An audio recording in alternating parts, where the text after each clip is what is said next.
Well, welcome back to our Bible reading experience. We pick up with the fourth book of the Bible, Numbers, which was written by Moses sometime around 1400 BC, or maybe a few, anywhere from 1400 to 1440 BC, somewhere in that time range. The book's name, Numbers, references the census that are taken in Numbers. Some of the themes to look for are God's mercy and his faithfulness, his justice, and hope. The Israelites are now in the wilderness, and they are preparing to move from Sinai up close towards the Promised Land. So there will be some sections in here that are harder to read, where they are probably lists of names and numbers of people. Those will be difficult. And like I told you, in Exodus, the second half of Exodus and large chunks of Leviticus, you get to those spots, I think it is wise and good to skim over those. You don't need to know necessarily that this person and was the father of this person, and there were this many people in their family group. Unless you're studying that particularly, or if you have an interest in that. So my recommendation is don't let yourself get bogged down with the details. Skim over it, and like I said before, you can get more out of a skimming of some of that very dense material than you'll get out of reading it word for word. Because in the end, after you word for word, not only will you not remember anything, but you'll also be exhausted mentally. And so I just want to encourage you, not feel guilty when you're trying to read through the Bible, to skim over pieces like that. I will not be skimming over them because of the nature of what we're doing here, but you can do that and feel free and guilt-free as well. So as we come to Numbers, why don't we come to our Lord in prayer. Heavenly Father, we want to thank you once again for the privilege and the ability to read your word. We want to ask your blessing on it. We know that your word is powerful and effective and can transform lives. So we ask that as we read this book of Numbers, that you will be with us, that you will encourage us and bless us. Use it to strengthen us today, we pray. In Jesus' name, amen. Pick up in Numbers chapter 1. The Lord spoke to Moses in the tent of meeting in the desert of Sinai on the first day of the second month of the second year after the Israelites came out of Egypt. He said, "Take a census of the whole Israelite community by their clans and families, listing every man by name, one by one. You and Aaron are to number by their divisions all the men in Israel, 20 years old or more, who are able to serve in the army, one man from each tribe. Each the head of the family is to help you. These are the names of the men who are to assist you. From Reuben, Elizur, son of Shedeur. From Simeon, Shelumiel, son of Zerushadai. From Judah, Nashon, son of Amminadab. From Issachar, Nathanael, son of Zuar. From Zebulun, Eliab, son of Helon. From the sons of Joseph, from Ephraim, Elishama, son of Amihud. From Manasseh, Gamaliel, son of Padazur. From Benjamin, Abidan, son of Gideoni. From Dan, Ahiezer, son of Amishadai. From Asher, Pagiel, son of Akran. From Gad, Eliasaph, son of Deuel. From Naphtali, Ahira, son of Enan. These were the men appointed for the community leaders of their ancestral tribes. They were the heads of the clans of Israel. Moses and Aaron took these men whose names had been given them, and they called the whole community together on the first day of the second month. The people indicated their ancestry by their clans and families, and the men 20 years old or more were listed by name, one by one, as the Lord commanded Moses, and so he counted them in the desert of Sinai. From the descendants of Reuben, the firstborn son of Israel, all the men 20 years old or more who were able to serve in the army were listed by name, one by one, according to the records of their clans and families. The number from the tribe of Reuben was 46,500. From the descendants of Simeon, all the men 20 years old or more who were able to serve in the army were counted and listed by name, one by one, according to the records of their clans and families. The number of the tribe of Simeon was 59,300. From the descendants of Gad, all the men 20 years old or more who were able to serve in the army were listed by name according to the records of their clans and families. The number from the tribe of Gad was 45,650. From the descendants of Judah, all the men 20 years old or more who were able to serve in the army were listed by name, according to the records of their clans and families. The number of the tribe of Judah was 74,600. From the tribe to the records of their clans and families, the number of the tribe of Judah was 74,600.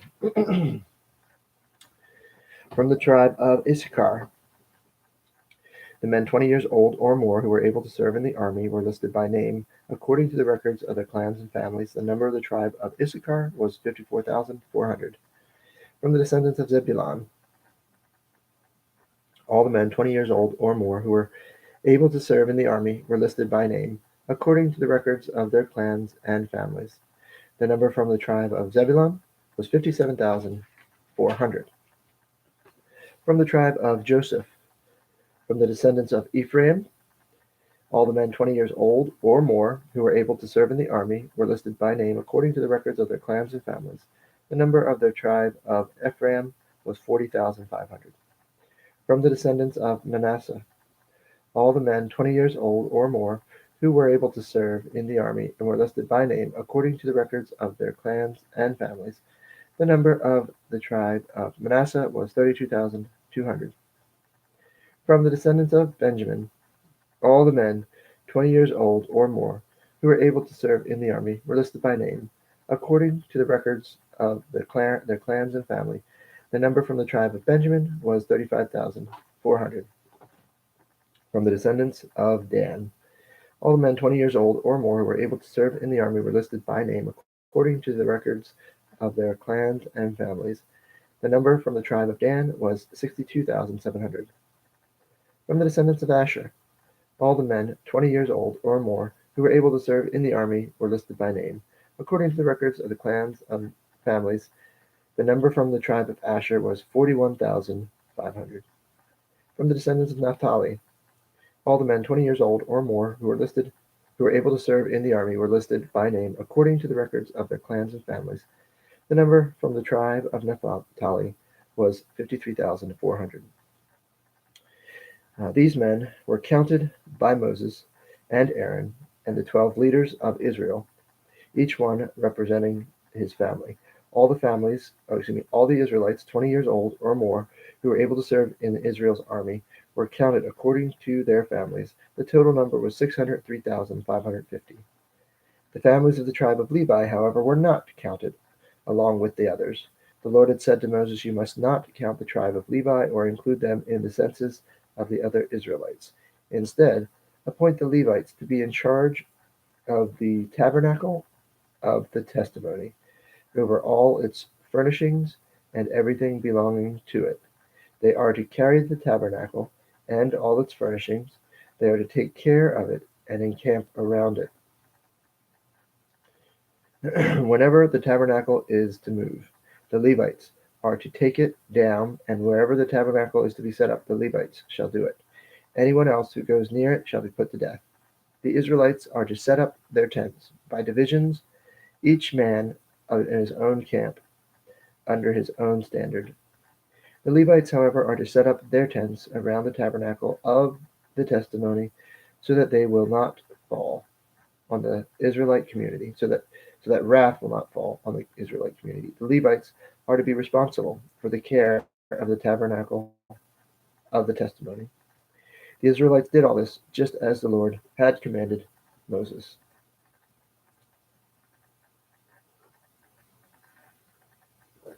Chapter 2.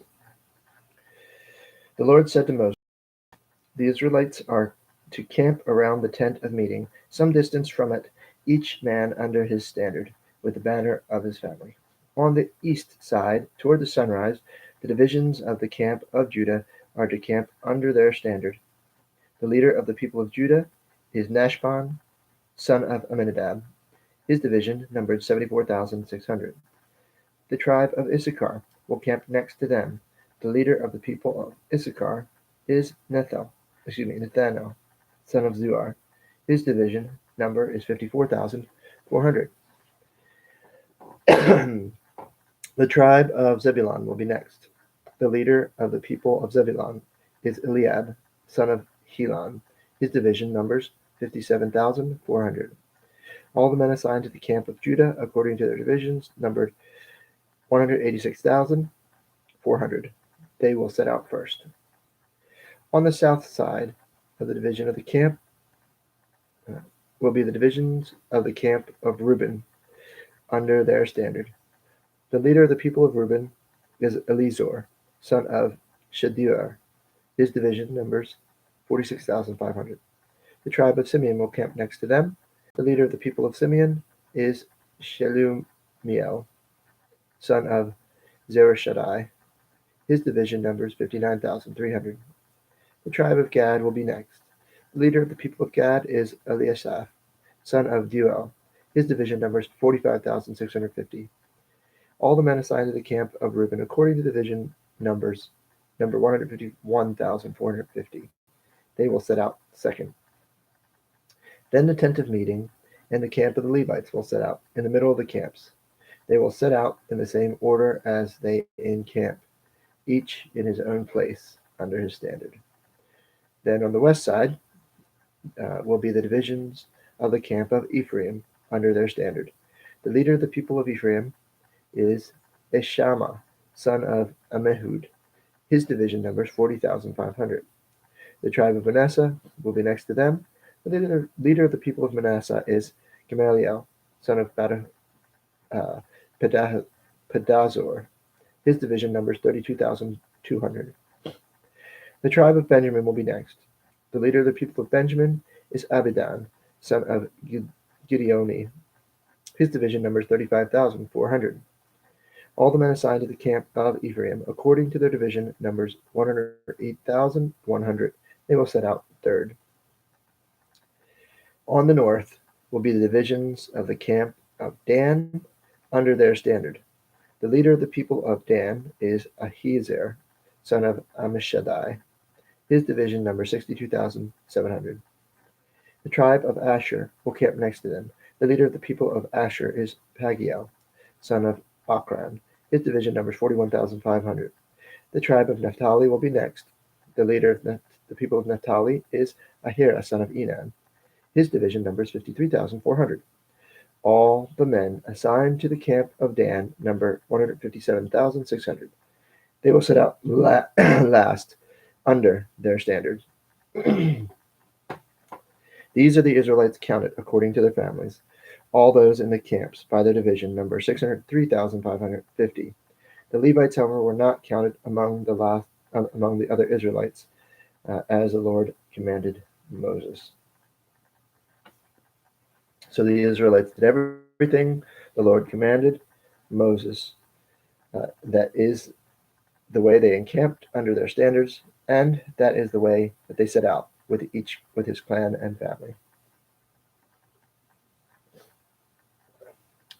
That is chapter 2. 3. This is the account of the family of Aaron and Moses at the time the Lord talked with Moses on Mount Sinai. The names of the sons of Aaron were Nadab, the firstborn, Abihu, Eleazar, and Ithamar. Those were the names of Aaron's sons. The anointed the anointed priests who were ordained to serve as priests. Nadab and Abihu, however, fell dead before the Lord when they made an offering with unauthorized fire before him in the desert of Sinai. They had no sons, so only Eleazar and Ithamar served as priests during the lifetime of their father Aaron. The Lord said, "Bring the tribe of Levi and present them to Aaron the priest to assist him. They are to perform duties for him and for the whole community at the tent of meeting by doing the work of the tabernacle. They are to take care of the furnishings of the tent of meeting, fulfilling the obligation of the Israelites by doing the work of the tabernacle. Give the Levites to Aaron and his sons. They are the Israelites who are to be given wholly to him. Appoint Aaron and his sons to serve as priests. Anyone else who approaches the sanctuary must be put to death." The Lord also said to Moses, "I have taken the Levites from among the Israelites in place of the first male offspring of every Israelite woman. The Levites are mine, for all the firstborn are mine. When I struck down the firstborn in Egypt, I set apart for myself every firstborn in Israel, whether man or animal. They are to be mine. I am the Lord." The Lord said to Moses in the desert of Sinai, "Count the Levites by their families and clans. Count every male a month old or more." So Moses counted them as he was commanded by the word of the Lord. These are the names of the sons of Levi: Gershon, Kohath, and Merari. These were the names of Gershonite clans: Libni and Shimei. The Kohathite clans: Amram, Izhar, Hebron, and Uzziel. The Merarite clans: Mali and Mushi. These were the Levite clans according to their families. To Gershon belonged the clans of the Libnites and Shimites. These were the Gershite clans. The number of all the males a month old or more who were counted was 7,500. The Gershonite clans were to camp on the west behind the tabernacle. The leader of the families of the Gershonites was Eliasaph, son of Lael.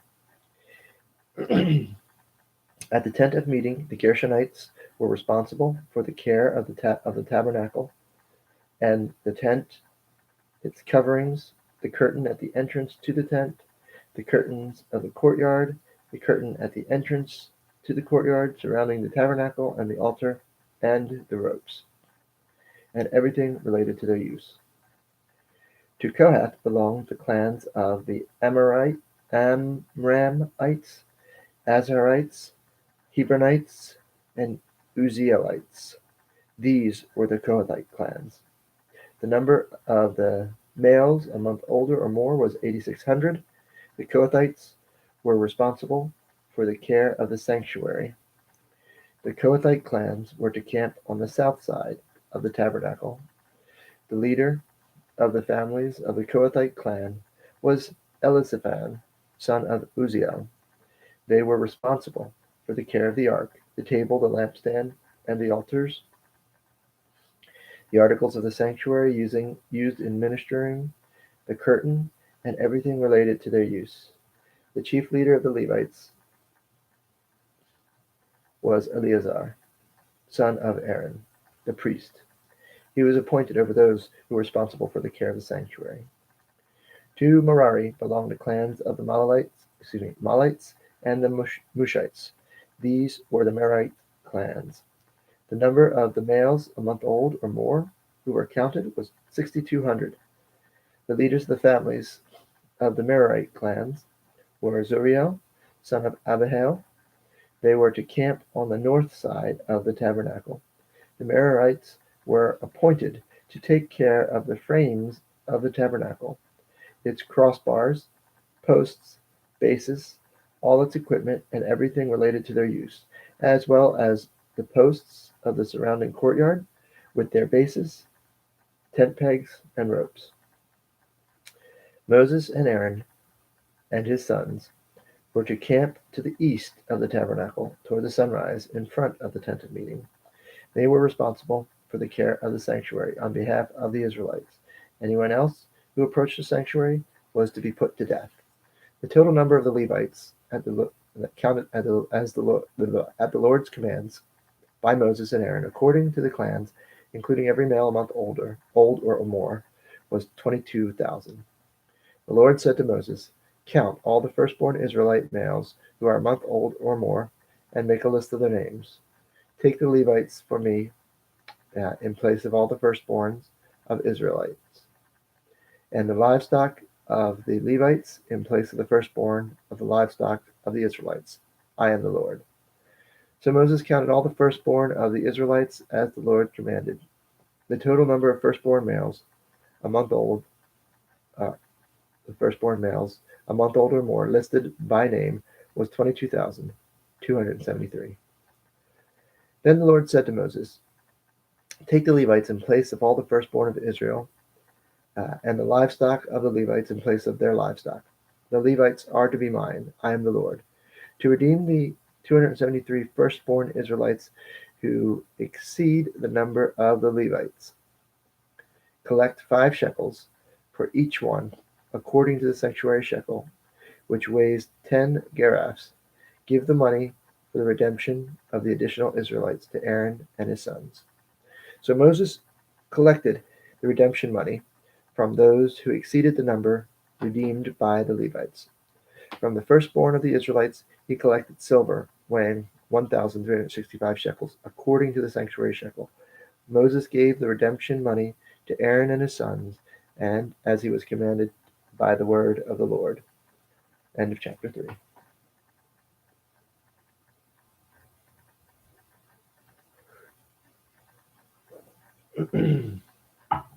Chapter 4. The Kohathites. Excuse me one second.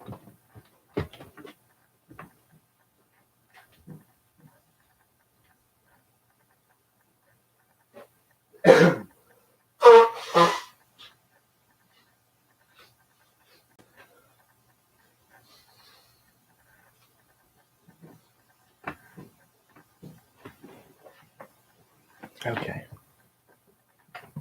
Chapter 4. The Kohathites. The Lord said to Moses and Aaron, "Take a census of the Kohathite branch of the Levites by their clans and families. Count all the men from 30 to 50 years of age who come to serve in the work in the tent of meeting. This is the work of the Kohathites in the tent of meeting, the care of the most holy things.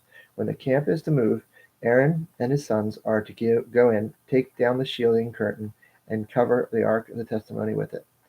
Then they are to cover it with the hides of sea cows, spread cloth of solid blue over that, and put the poles in place. Excuse me. Over the table of presents, they are to spread a blue cloth and put on it the plates, dishes, bowls, and the jars for drink offerings. The bread that is continually there is to remain on it. Over these they are to spread a scarlet cloth, cover that with hides of sea cows, and put the poles in place. They are to take blue cloth and cover the lampstand that is for light, together with its lamps, and the wick trimmers and trays, and all the jars for the oil used to supply it. They are to wrap it and all its accessories in the covering of hides of sea cows, and put it on a carrying frame. Over the gold altar they are to spread a blue cloth and cover that with the hides of sea cows, and put its poles in place. They are to take all the articles used for the ministering in the sanctuary, wrap them in blue cloth, cover that with hides of sea cows, and put them on a carrying frame. They are to remove the ashes from the bronze altar and spread a purple cloth over it. Then they are to place on it all the utensils used for ministering at the altar, including the firepots, meats, shovels, and sprinkling bowls. Over it they are to spread a covering of hides of sea cows and put its poles in place. After Aaron and his sons have finished covering the holy furnishings and all the holy articles, and when the camp is ready to move, the Kohathites are to come to do the carrying. But they must not touch the holy thing, or they will die. The Kohathites are to carry those things that are in the tent of meeting. Eleazar, son of Aaron, the priest, is to have charge of the oil for the light, the fragrant incense, the regular grain offering, and the anointing oil. He is to be in charge of the entire tabernacle and everything in it, including its holy furnishings and articles. The Lord said to Moses and Aaron, "See that the Kohathite tribal clans, are not cut off from the Levites, so they may live and not die when they come near the most holy things. They do this for them. Aaron and his sons are to go into the sanctuary and assign to each man his work and what he is to carry. But the Kohathites must not go in to look at the holy things, even for a moment, or they will die." The Gershonites. The Lord said to Moses, "Take a census of the Gershonites by their families and clans. Count all the men from 35 years of age who come to serve the work at the tent of meeting. This is the service of the Gershonite clans as they work and carry burdens. They are to carry the curtains of the tabernacle, the tent of meeting, its coverings, the outer covering of the hides of sea cows, the curtains for the entrance of the tent of meeting, the curtains of the courtyard surrounding the tabernacle, and the altar, and the curtain for the entrance, the ropes, and all the equipment used in the service. The Gershonites are to do all that needs to be done with these things. All their service, whether carrying or doing other work, is to be done under the direction of Aaron and his sons. You shall assign to them their responsibility, all they are to carry. This is the service of the Gershonite clans at the tent of meeting. Their duties are to be under the direction of Ithamar, son of Aaron, the priest. The Merarites. Count the Merarites by their clans and families. Count all the men from 35 years of age who come to serve in the work of the tent of meeting. This is their duty as they perform services at the tent of meeting, to carry the frame of the tabernacle, its crossbars, posts, and bases, as well as the posts of the surrounding courtyard, with their bases, tent pegs, ropes, all their equipment, and everything related to their use. Assign to each man the specific things he is to carry. This is the service of the Merarite clans as they work at the tent of meeting under the directions of Ithamar, son of Aaron, the priest. Moses and Aaron and the leaders of the community counted the Kohathites by their clans and families, all the men from 30 to 50 years of age who came to serve in the work of the tent of meeting. Counted by clans were 2,750. This was the total of all those in the Kohathite clan who served in the tent of meeting. Moses and Aaron counted them according to the Lord's command through Moses. The Gershonites were counted by their clans and families, all the men from 35 years of age who came to serve in the work of the tent of meeting, counted by their clans and families, were 2,630. This was the total of the Gershonite clans who served the tent of meeting. Moses and Aaron counted them according to the Lord's command. The Merarites were counted by their clans and families, all the men from 30 to 50 years of age who were to serve in the work of the tent of meeting, counted by their clans, were 3,200. This was the total of those in the Merarite clans. Moses and Aaron counted them according to the Lord's command through Moses. So Moses, Aaron, and the leaders of Israel counted all the Levites by their clans and families, all the men from 30 to 50 years of age who came to do the work of serving and carrying the tent of meeting, numbered 8,580. At the Lord's command, through Moses, each was assigned his work and told what to carry. They were counted as the Lord commanded Moses.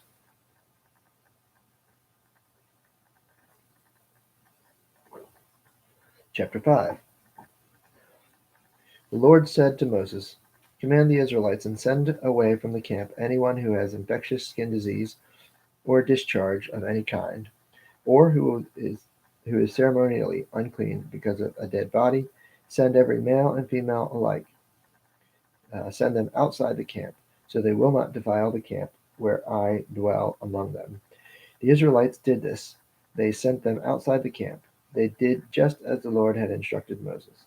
The Lord said to Moses, "Say to the Israelites, when a man or woman wrongs another in any way and is so unfaithful to the Lord, that person is guilty and must confess the sin he has committed.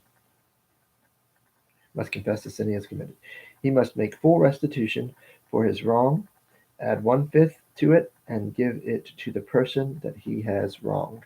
For the person has, but if the person has no close relative to whom to make restitution,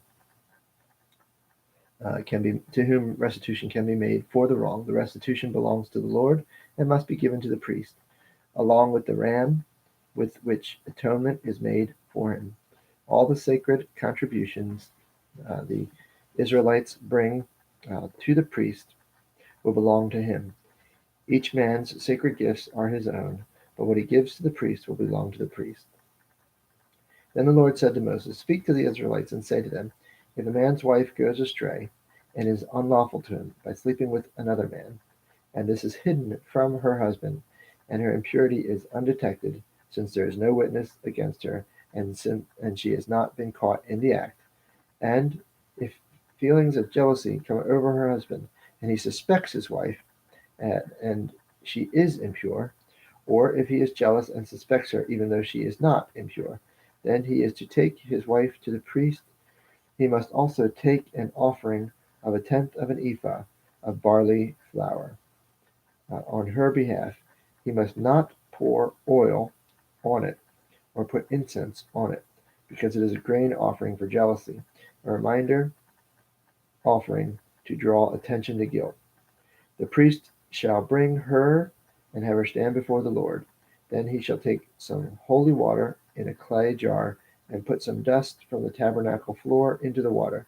After the priest has had the woman stand before the Lord, he shall loosen her hair and place in her hands the reminder offering, the grain offering for jealousy, while he himself holds the bitter water, and that brings a curse.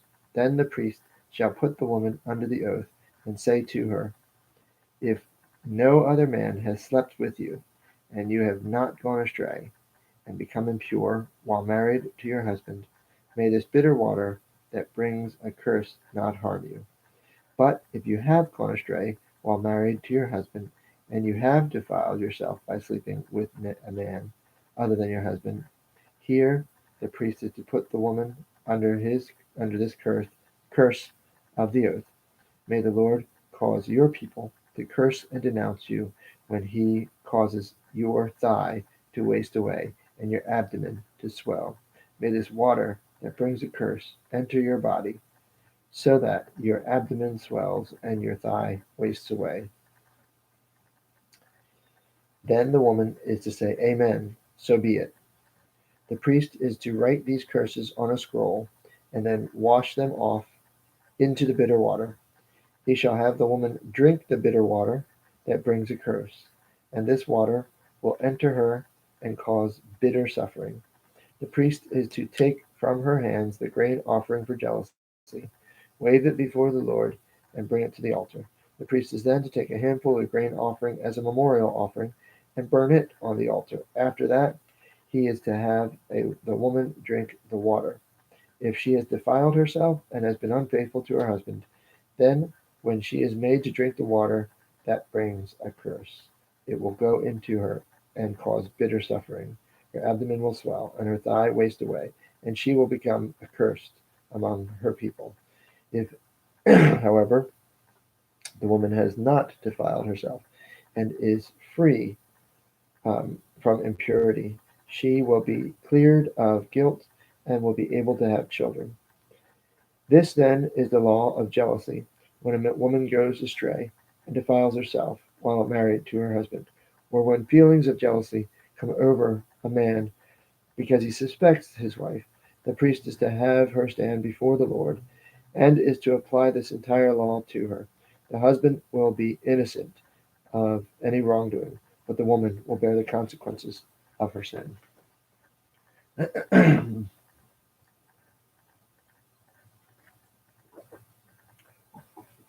Chapter 6. Sorry.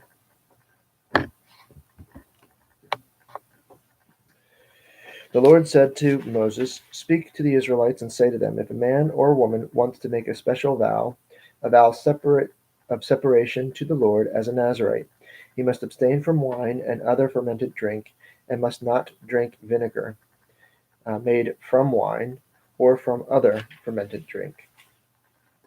He must not drink grape juice or eat grapes or raisins. As long as he is a Nazirite, he must not eat anything that comes from the grapevine, not even the seed or the skins. During the entire period of his vow of separation, no razor may be used on his head. He must be holy until the period of his separation to the Lord is over. He must let the hair of his head grow long. Throughout the period of his separation to the Lord, he must not go near a dead body. Even if his own father or mother or brother or sister dies, he must not make himself ceremonially unclean on account of them, because of the symbol of his separation to God is on his head. Therefore, the period of his separation will be consecrated to the Lord. If someone dies suddenly in their presence, thus defiling the hair that he has dedicated, he must shave off his head on the day of his cleansing, the seventh day. Then on the eighth day he must bring 2 doves or 2 young pigeons to the priest at the entrance of the tent of meeting. The priest is to offer one as a sin offering and the other as a burnt offering, to make atonement for him, because he sinned by being in the presence of the dead body. The same day he is to consecrate his head. He must dedicate himself to the Lord for the period of his separation, and must bring a year-old male lamb as a guilt offering. The previous days do not count, because he became defiled during his separation. Now this is the law for the Nazirite. When the period of his separation is over, he is to be brought to the entrance of the tent of meeting. There he is to present his offering to the Lord, a year-old male lamb without defect for burnt offering, a year-old ewe lamb without defect for a sin offering, a ram without defect for a fellowship offering, together with their drink offerings, and a basket of bread made without yeast, cakes made from fine flour mixed with oil, and wafers spread with oil. The priest is to present them before the Lord, and to make a sin offering and a burnt offering. He is to present the basket of unleavened bread, and is to sacrifice the ram as a fellowship offering to the Lord, together with its grain offering and drink offering. Then, at the entrance of the tent of meeting, the Nazirite must shave off the hair he has dedicated. He is to take the hair and put it in the fire that is under the sacrifice of the fellowship offering. After the Nazirite has shaved off the hair of his dedication, the priest is to place in his hands a boiled shoulder of the ram, and a cake and a wafer from the basket, both made without yeast. The priest shall then wave them before the Lord as a wave offering. They are holy and belonging to the priest, together with the breast that was waved and the thigh that was presented. After that, the Nazirite may drink wine. This is the law of the Nazirite, who vows his offering to the Lord in accordance with his separation. In addition to whatever else he may afford, he must fulfill the vow he has made, according to the law of the Nazirite. The Lord said to Moses, "Tell Aaron and his sons, this is how you are to bless the Israelites. Say to them," this is one of the most famous blessings or benedictions, depending on when it's used. "The Lord bless you and keep you. The Lord make his face to shine upon you and be gracious to you. The Lord turn his face toward you and give you peace. So they will put my name on the Israelites, and I will bless them. The end of chapter 6.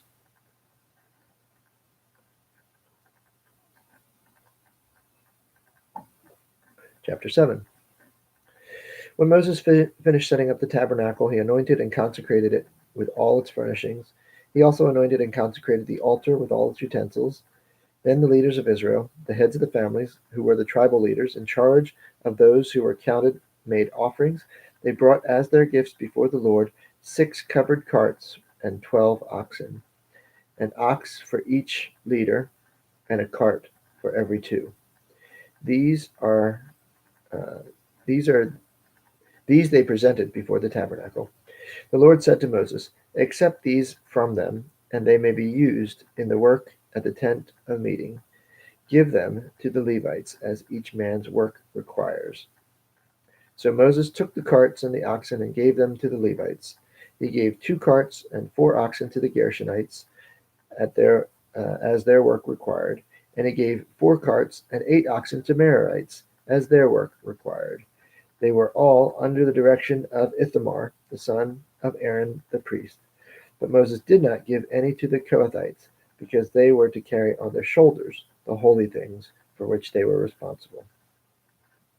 When the altar was anointed, the leaders brought their offerings for its dedication, and presented them before the altar.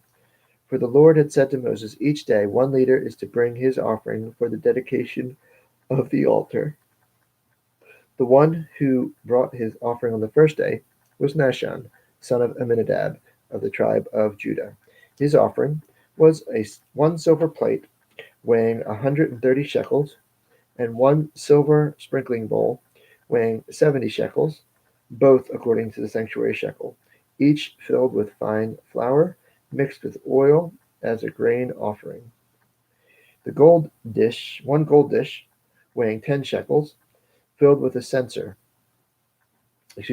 incense, 1 young bull, 1 ram, 1 male lamb a year old for a burnt offering, 1 male goat for a sin offering, and 2 oxen, 5 rams, 5 male goats, 5 male lambs a year old, to be sacrificed as a fellowship offering.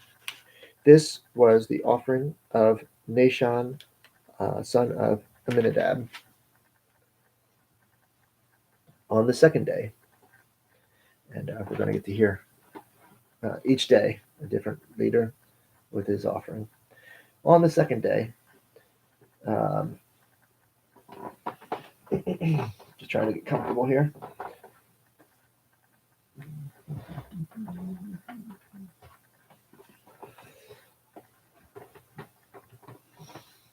On the second day, Nethanel, son of Zuar, the leader of the Issachar, brought his offering. The offering that he brought was 1 silver plate weighing 130 shekels, 1 silver sprinkling bowl weighing 70 shekels, both according to the sanctuary shekel, each filled with fine flour mixed with oil as a grain offering. 1 gold dish weighing 10 shekels, filled with incense, 1 young bull, 1 ram, 1 male lamb a year old for a burnt offering, 1 male goat for a sin offering, 2 oxen, 5 rams, 5 male goats, and 5 male lambs a year old to be sacrificed as a fellowship offering. This was the offering of Nethanel, son of Zuar. On the third day, Eliab, son of Helon, the leader of the people of Zebulun, brought this offering. His offering was 1 silver plate weighing 130 shekels, 1 silver sprinkling bowl weighing 70 shekels, both according to the sanctuary shekel, each filled with fine flour mixed with oil as a grain offering. 1 gold dish weighing 10 shekels, filled with incense, 1 young bull, 1 ram, and 1 male lamb a year old for a burnt offering, 1 male goat for a sin offering, and 2 oxen for 5 rams, 5 male goats, and 5 male lambs, each a year old, to be sacrificed as a fellowship offering. This was the offering of Eliab, son of Helon. So most of their offerings are identical.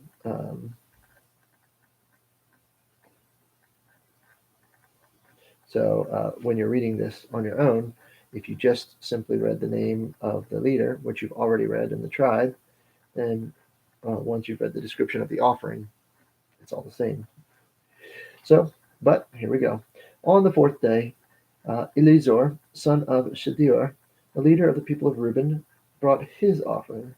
His offering was 1 silver plate weighing 130 shekels, and 1 silver sprinkling bowl weighing 70 shekels, both according to the sanctuary shekel, each one filled with fine flour mixed with oil as a grain offering. 1 gold dish weighing 10 shekels, filled with incense, 1 young bull, 1 ram, and 1 male lamb, a year old, for a burnt offering, 1 male goat for a sin offering, and 2 oxen, 5 rams, 5 male goats, and 5 male lambs, a year old, to be sacrificed as a fellowship offering. This was the offering of Elizur, son of Shedeur. The fifth day, Shemuel, son of Zerushadai, the leader of the people of Simeon, brought his offering. His offering was 1 silver plate weighing 130 shekels, 1 silver sprinkling bowl weighing 70 shekels, both according to the sanctuary shekel, each filled with fine flour mixed with oil as a grain offering. 1 gold dish weighing 10 shekels, filled with incense, 1 young bull, 1 ram, 1 male lamb a year old for a burnt offering, 1 male goat for a sin offering, 2 oxen, 5 rams, 5 male goats, and 5 male lambs a year old, to be sacrificed as a fellowship offering. This was the offering of Shemuel, son of Zerushadai. On the sixth day, Eliasaph, son of Deuel, the leader of the people of Gad, brought his offering. His offering was 1 silver plate weighing 130 shekels, 1 silver sprinkling bowl weighing 70 shekels, both according to the sanctuary shekel, each filled with fine flour, mixed with oil as a grain offering. 1 gold dish weighing 10 shekels, filled with incense, 1 young bull, 1 ram, and 1 male lamb a year old for a burnt offering, 1 male goat for a sin offering, and 2 oxen, 5 rams, 5 male goats, and 5 male lambs a year old, to be sacrificed as a fellowship offering. This was the offering of Eliasaph, son of Deuel. On the seventh day, Elishama, son of Ammihud, the leader of the people of Ephraim, brought his offering. His offering was 1 silver plate weighing 130 shekels, 1 silver sprinkling bowl weighing 70 shekels, both according to the sanctuary shekel, each filled with fine flour mixed with oil as a grain offering. 1 gold dish weighing 10 shekels, filled with incense, 1 bull, 1 ram, and 1 male lamb a year old for a burnt offering, 1 male goat for a sin offering, and 2 oxen, 5 rams, 5 male goats, and 5 male lambs a year old, to be sacrificed as a fellowship offering. This was the offering of Elishama, son of Ammihud. On the eighth day, Gamaliel, son of Pedahzur, the leader of the people of Manasseh, brought his offering. His offering was 1 silver plate weighing 130 shekels, 1 silver sprinkling bowl weighing 70 shekels, both according to the sanctuary shekel, each filled with fine flour mixed with oil as a grain offering. 1 gold dish weighing 10 shekels, filled with incense, 1 young bull, 1 ram, and 1 male lamb a year old for a burnt offering, 1 male goat for a sin offering, and 2 oxen, 5 rams, 5 male goats, and 5 male lambs a year old, to be sacrificed as a fellowship offering. This was the offering of Gamaliel, son of Pedahzur. On the ninth day, Abidan, son of Gideoni, the leader of the people of Benjamin, brought his offering. I'll give you one guess. His offering was 1 silver plate weighing 130 shekels, 1 silver sprinkling bowl weighing 70 shekels, both according to the sanctuary shekel, each filled with flour mixed with oil as a grain offering. 1 gold dish weighing 10 shekels, filled with incense. 1 young bull, 1 ram, 1 male lamb a year old for a burnt offering, 1 male goat for a sin offering, and 2 oxen, 5 ram, 5 male goats, and 5 male lambs a year old, to be sacrificed as a fellowship offering. This was the offering of Abidan, son of Gideoni. On the 10th day, Ahiezer, son of Ammishaddai, the leader of the people of Dan, brought his offering. His offering was 1 silver plate weighing 130 shekels, 1 silver sprinkling bowl weighing 70 shekels, both according to the sanctuary shekel, each filled with fine flour, with oil as a grain offering. 1 gold dish weighing 10 shekels, filled with incense. 1 young bull, 1 ram, and 1 male lamb a year old for burnt offering. 1 male goat for a sin offering, and 2 oxen, 5 rams, 5 male goats, and 5 male lambs a year old, to be sacrificed as a fellowship offering. This was the offering of Ahiezer, son of Ammishaddai. On the 11th day, Pagiel, son of Achran, the leader of the people of Asher, brought his offering. His offering was 1 silver plate weighing 130 shekels. I feel a little like I'm singing the 12 Days of Christmas. His offering was 1 silver plate weighing 130 shekels, 1 silver sprinkling bowl weighing 70 shekels, both according to the sanctuary shekel, each filled with fine flour mixed with oil as a grain offering. 1 gold dish weighing 10 shekels, filled with incense. 1 young bull, 1 ram, 1 male lamb a year old for burnt offering. 1 male goat for a sin offering, and 2 oxen, 5 rams, 5 male goats, and 5 male lambs a year old, to be sacrificed as a fellowship offering. This was the offering for Pagiel, son of Achran. On the 12th day, Ahira, son of Enan, the leader of the people of Naphtali, brought his offering. His offering was 1 silver plate weighing 130 shekels, 1 silver sprinkling bowl weighing 70 shekels, both according to the sanctuary shekel, each filled with fine flour mixed with oil as a grain offering. 1 gold dish weighing 10 shekels, filled with incense. 1 young bull, 1 ram, 1 male lamb a year old for a burnt offering. 1 male goat for a sin offering, and 2 oxen, 5 rams, 5 male goats, and 5 male lambs a year old, to be sacrificed as a fellowship offering. These were the offerings of the Israelite leaders for the dedication of the altar when it was anointed: 12 silver plates, 12 silver sprinkling bowls, and 12 gold dishes, each silver plate weighing 130 shekels, each sprinkling bowl 70 shekels. Altogether, the silver dishes weighed 2,400 shekels, according to the sanctuary shekel. The 12 gold dishes, filled with incense, weighed 10 shekels each, according to the sanctuary shekel. Altogether, the gold dishes weighed 120 shekels. The total number of animals for the burnt offerings came to 12 young bulls, 12 rams, 12 male lambs a year old, together with their grain offering. 12 male goats were used for sin offerings. The total number of animals for the sacrifice of the fellowship offering came to 24 oxen, 60 rams, 60 male goats, and 60 male lambs a year old. These were the offering for the dedication of the altar as it was anointed, after it was anointed.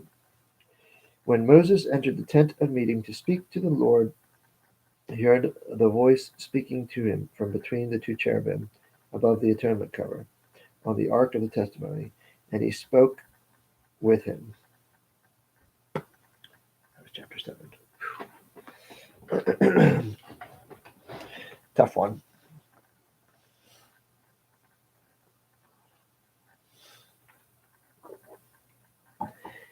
Chapter 8, setting up the lamps. The Lord said to Moses, "Speak to Aaron and say to him, when you set up the 7 lamps, they are to light the area in front of the lampstand." Aaron did so. He set up the lamps that were faced forward on the lampstand, just as the Lord commanded Moses. This is how the lampstand was made. It was made of hammer gold from its base to its blossoms. The lampstand was made exactly like the pattern the Lord had shown Moses. The Lord said to Moses, "Take the Levites from among the other Israelites and make them ceremonially clean. To purify them, do this: sprinkle the water of, of cleansing on them, and then have them wash, have them shave their whole bodies and wash their clothes, and so purify themselves. Have them take a young bull with its grain offering of fine flour mixed with oil. Then you are to take a second young bull for a sin offering. Bring the Levites in front of the tent of meeting and assemble the whole Israelite community. You are to bring the Levites before the Lord, and the Israelites are to lay their hands on them. Aaron is to present the Levites before the Lord as a wave offering from the Israelites, so that they may be ready to do the work of the Lord. After the Levites lay their hands on the heads of the bulls, use the one for sin offering to the Lord and the other for burnt offering, to make atonement for the Levites. Have the Levites stand in front of Aaron and his sons, and then present them as a wave offering to the Lord. In this way, you are to set the Levites apart from the other Israelites, and the Levites will be mine. After you have purified the Levites and presented them as a wave offering, they are to come to do their work at the tent of meeting. They are the Israelites who have been given wholly to me.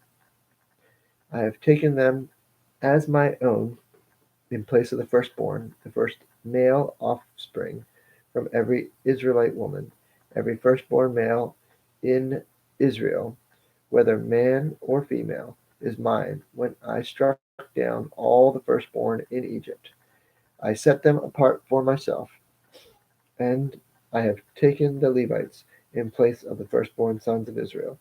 Of all the Israelites, I have given the Levites as gifts to Aaron and his sons to do the work of the tent of meeting on behalf of the Israelites, and to make atonement for them, so that no plague will strike Israel, the Israelites, when they go near the sanctuary. Moses and Aaron and the whole Israelite community did with the Levites just as the Lord commanded Moses. The Levites purified themselves, washed their clothes. Then Aaron presented them by a wave offering before the Lord, and made atonement for them to purify them. After that, after that, the Levites came to do their work at the tent of meeting under the supervision of Aaron and his sons. They did what the Levites they did with the Levites just as the Lord had commanded Moses. The Lord said to Moses, "This applies to the Levites, men 25 years old or more, uh, shall come to take part in the work of the tent of meeting. But at the age of 50, they must retire from their regular service and work no longer. They may assist their brothers in performing their duties at the tent of meeting, but they themselves must not do the work. This, then, is how they are to assign the responsibilities of the Levites."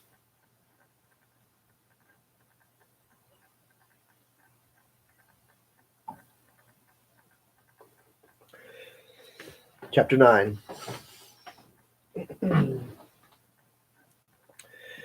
The Lord spoke to Moses in the desert of Sinai in the first month of the second year after they came out of Egypt, and he said, "Have the Israelites celebrate the Passover at the appointed time.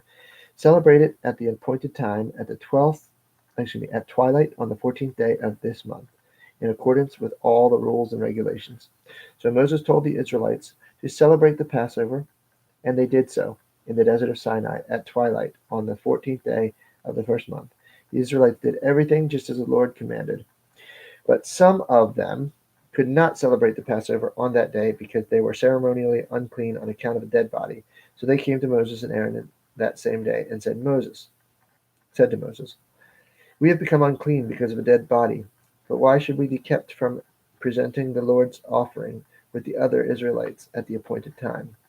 Moses answered them, "Wait until I find out what the Lord commands concerning you." Then the Lord said to Moses, "Tell the Israelites, when any of you or your descendants are unclean because of a dead body, or are away on a journey, they may still celebrate the Lord's Passover. They are to celebrate it on the 14th day of the second month at twilight. They are to eat the lamb together with unleavened bread and bitter herbs. They must not leave any of it till morning, or break any of its bones. When they celebrate the Passover, they must follow all the regulations. But if a man who is ceremonially clean and not on a journey fails to celebrate the Passover, that person must be cut off from his people, because he did not present the Lord's offering at the appointed time. That man will bear the consequences of his sin.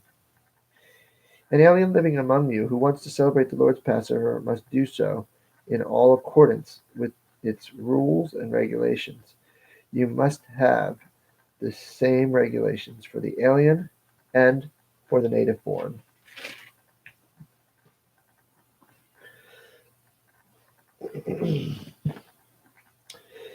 On the day the tabernacle, the tent of testimony, was set up, the cloud covered it. From evening till morning, the cloud above the tabernacle looked like fire. That is how it continued to be. The cloud covered it, and at night it looked like fire. Whenever the cloud lifted from the tent, the Israelites set out. Whenever the cloud settled, the Israelites encamped. And at the Lord's command, the Israelites set out, and at his command they encamped. As long as the cloud stayed over the tabernacle, they remained in camp. When the cloud remained over the tabernacle a long time, the Israelites obeyed the Lord's order, and did not set out.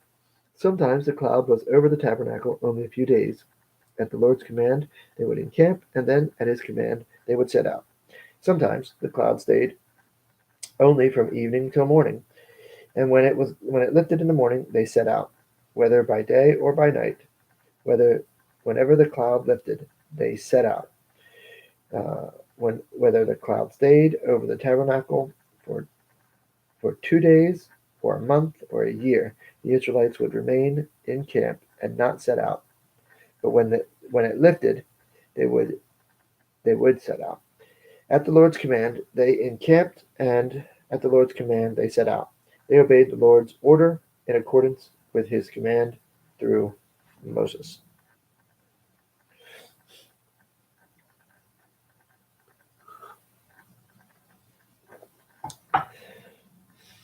Chapter 10.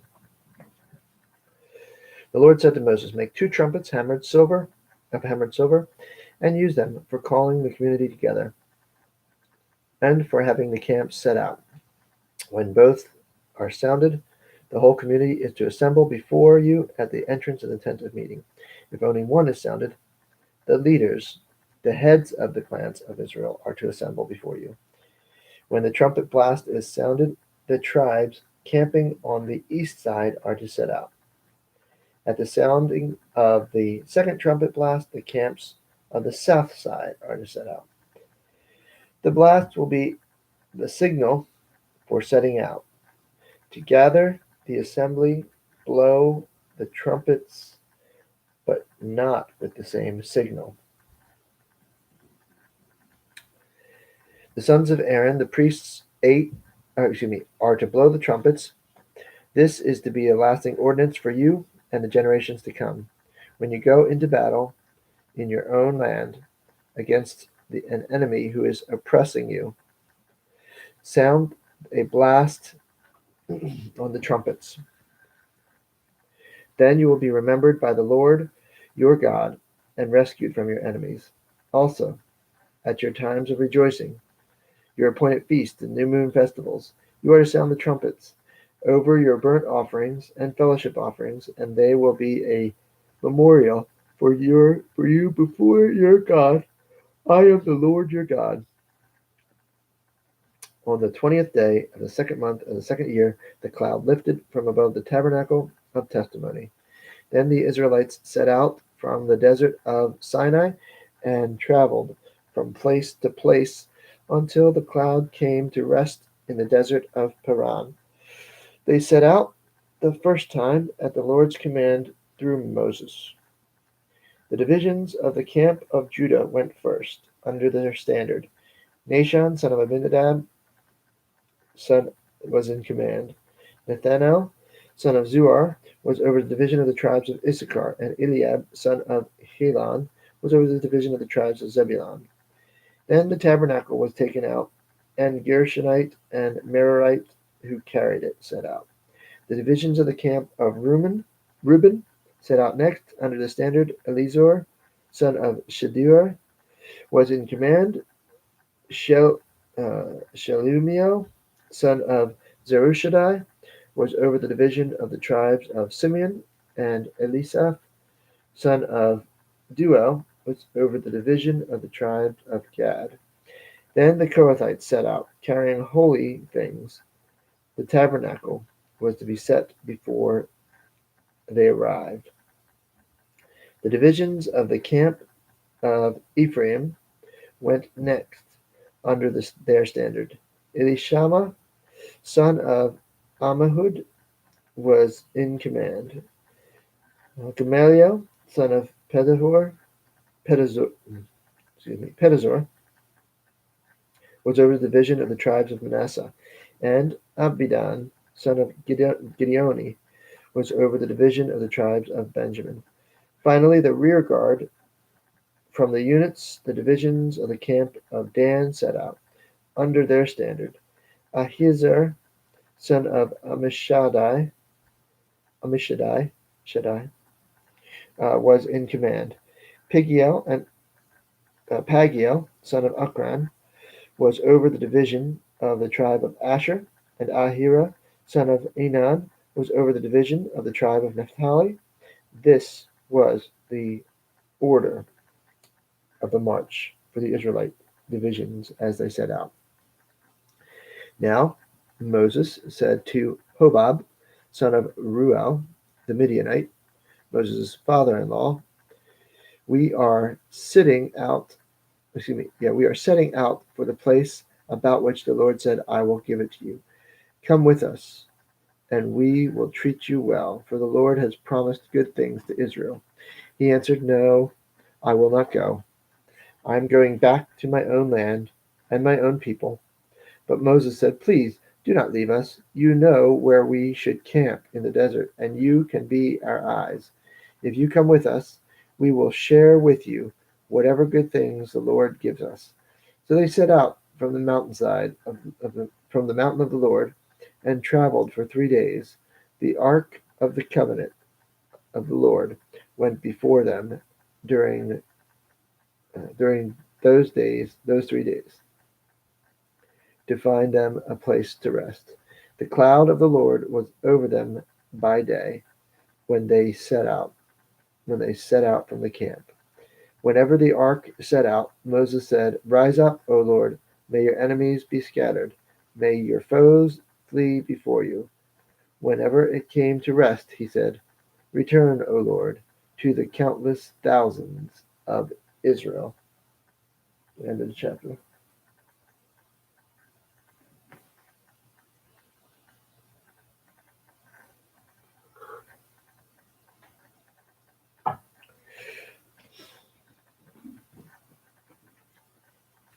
Chapter 11. Now, the people complained about their hardship in the hearing of the Lord, and when he heard this, his anger was aroused. Then fire from the Lord burned among them and consumed some of the outskirts of the camp. When the people cried out to Moses, he prayed to the Lord, and the fire died down. So that place is called Taberah, because fire from the Lord had burned among them. The rabble with them began to crave other food, and again the Israelites started wailing and said, If only we had meat to eat. We remember the fish we ate in Egypt at no cost. Also the cucumbers, melons, leeks, onions, and garlic. But now we have lost our appetite. We never see anything but this manna. The manna was like coriander seed and looked like resin. The people went around gathering it, and then they gathered it in a handful or crushed it in a mortar. They cooked like something made with olive oil. Moses heard the people of every family wailing, each at the entrance of his tent. And the Lord became exceedingly angry, and Moses was troubled. He did, sorry, I read that twice, but it's only once. Give us meat to eat. I cannot carry all these people by myself. Put me to death right now, if I have found favor in your eyes, and do not let uh, let me face my own ruin. The Lord said to Moses, bring me 70 known to you as leaders and officials among the people. Have them come to the tent of meeting, that they may stand there with you. I will come down and speak with the people, so you will not have to carry it alone. Tell the people, consecrate yourselves in preparation for tomorrow, when you will eat meat. The Lord heard you when you wailed days, but for a whole month, until it comes out your nostrils and you loathe it, because you have rejected the Lord, who is among you, and have wailed before him, crying, saying, why did we ever leave Egypt?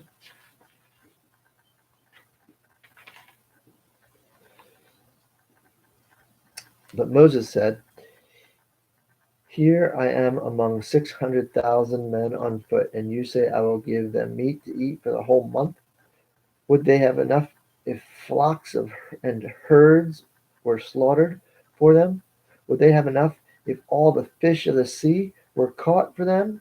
The Lord answered Moses, is the Lord's arm too short? All the fish of the sea were caught for them? The Lord answered Moses, is the Lord's arm too short? You will now see whether or not what I say will come true for you. So Moses went out and told the people what the Lord had said. He brought together 70 of their elders and had them stand before the tent. Then the Lord came down in a cloud and spoke with them. He took the spirit that was on Moses. When the spirit rested on them, they prophesied, but they did not do it again. However, two men whose names were Eldad and Medad had remained in camp. They were listed among the elders, but did not go up to the tent of meeting. Yet the Spirit also rested on them, and they prophesied in the camp. A young man ran to tell the elders, Eldad and Medad are prophesying in the camp. Joshua, son of Nun, who had been Moses' aide since youth, spoke up and said, Moses, my Lord, stop them. But Moses replied, are you jealous for my sake? I wish that all the Lord's people were prophets, and that the Lord would put his spirit on them. Then Moses and the elders of Israel returned to the camp. Now a wind went out from the Lord and drove quail in from the sea. It brought them down on the ground, down all around the camp, to about 3 feet above the ground, as far as a day's walk in any direction. All the day and all night and all the next day the people went out and gathered quail. No one gathered less than 10 homers. Then they spread them out in the tent, around the camp. But while the meat was still between their teeth, and before it could be consumed, the anger of the Lord burned against the people, and he struck them with a severe plague. Therefore, the place was named Kibroth Hittava, because there they buried the people who had craved other food. From Kibroth Hattava, the people traveled to Hazeroth and stayed there. The end of the chapter.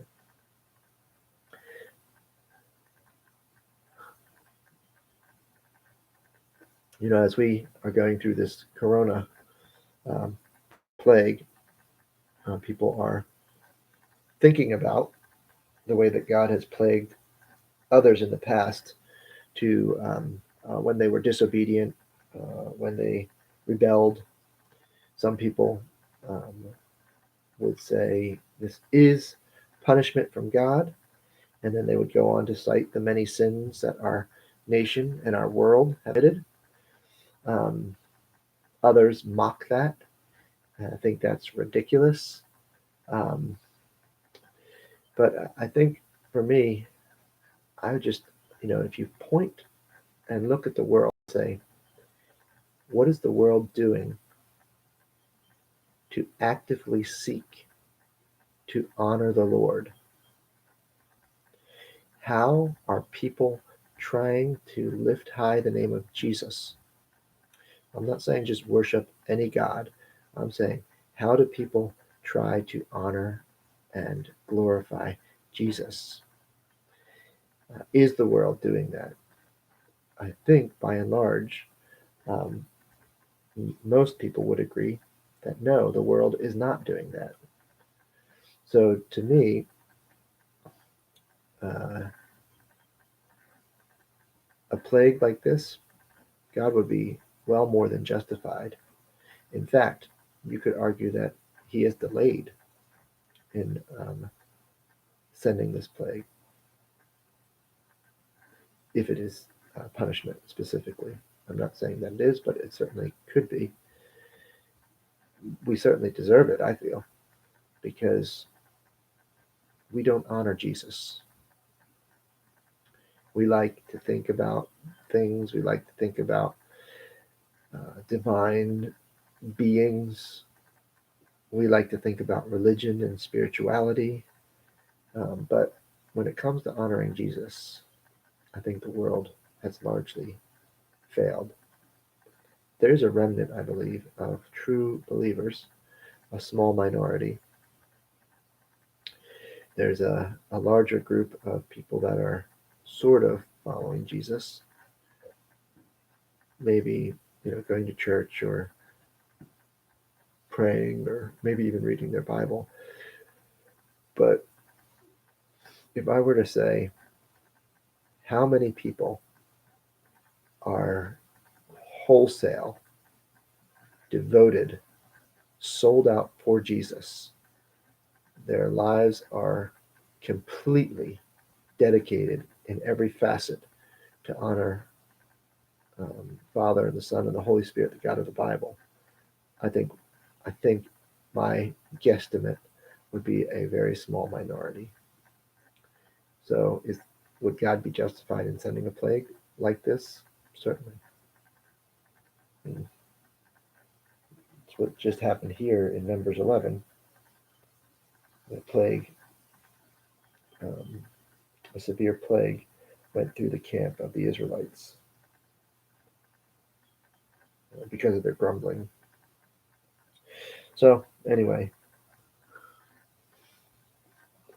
we want to get through this plague. We want to live life. We want to have abundant life. We want to live eternal life. There's only one place for that. One name under heaven which is given to men by which we can be saved, and that's Jesus. So that's the only solution. Medical science may cure this disease. Medical science may diminish the suffering temporarily, but ultimately, 1 out of 1 people die, and that's God's punishment for sin. And of those people who die, the only answer, the only solution, the only remedy is faith in Jesus. So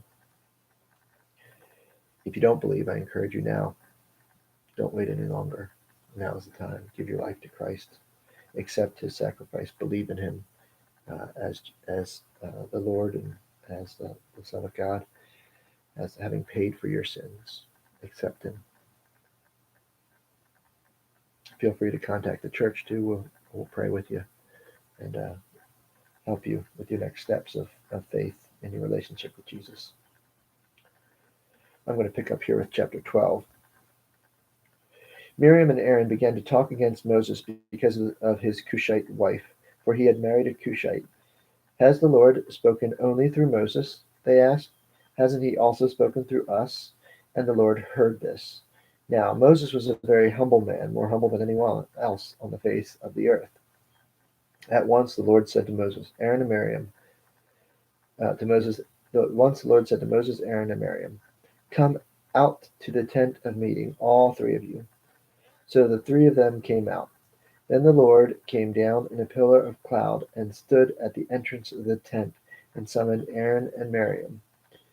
When both of them stepped forward, he said, listen to my words.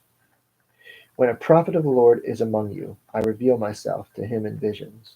I speak to him in dreams. But this is not true of my servant Moses. He is faithful in all my house. When with him I speak face to face, clearly and not in riddles. He sees the form of the Lord. Why then were you not afraid to speak against my servant Moses?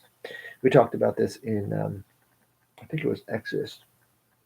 I can't remember, Exodus or Leviticus. There was one spot where God said the same thing. I speak with Moses face to face, and then before the end of that chapter, Moses said, I want to see your glory, and God said, no one can see my face.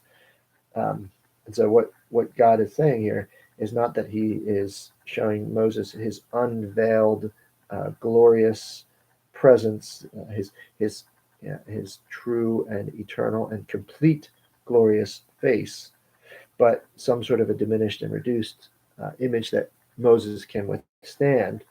He is seeing him, and he is talking with him clearly and not in riddles. But if God were to reveal himself completely to Moses, Moses would die, and so would we all. But I just wanted to point that out. The anger of the Lord burned against Aaron and Miriam, and he left them. When the cloud lifted from above the tent, there stood Miriam, leprous like snow. Aaron turned toward her and saw that she had leprosy, and he said to Moses, please, my Lord, do not hold against us the sin we have so foolishly committed. Do not let her be like a stillborn infant coming from its mother's womb, and with its flesh half eaten. So Moses cried out to the Lord, oh God, please heal her. The Lord replied to Moses, if her father had spit in her face, would not she be in disgrace for 7 days? Confine her outside the camp for 7 days. After that, she can be brought back. So Miriam was confined outside the camp for 7 days, and the people did not move on until she was back. Chapter 13. The Lord said to Moses, send some men to explore the land of Canaan, which I am giving to the Israelites from each ancestral tribe. Send one of its leaders. So at the Lord's command, Moses sent them out from the desert of Paran. All of them were leaders of the Israelites. These were the names. From the tribe of Reuben, Shammua, son of Zakur. From the tribe of Simeon, Shaphat, son of Hori. From the tribe of Judah, Caleb, son of Jephunneh.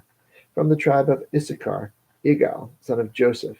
From the tribe of Ephraim, Hosea, son of Nun.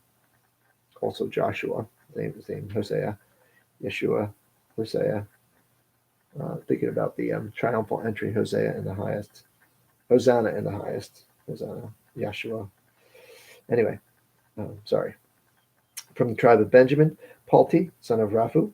From the tribe of Zebulun, Gediel, son of Sodi. From the tribe of Manasseh, a tribe of Joseph, Gadi, and son of Susi. From the tribe of Dan, Amiel, son of Gemali. From the tribe of Asher, Sather, son of Michael. And from the tribe of Naphtali, Nabi, son of Vophsi. From the tribe of Gad, Guel, son of Maki. These are the names of the men Moses sent to explore the land. Moses gave Hosea, son of Nun, the name Joshua. 1, 2, 3, 4, 5, 6, 7, 8, 9, 10, 11, 12. So Manasseh. Oh, there's Ephraim.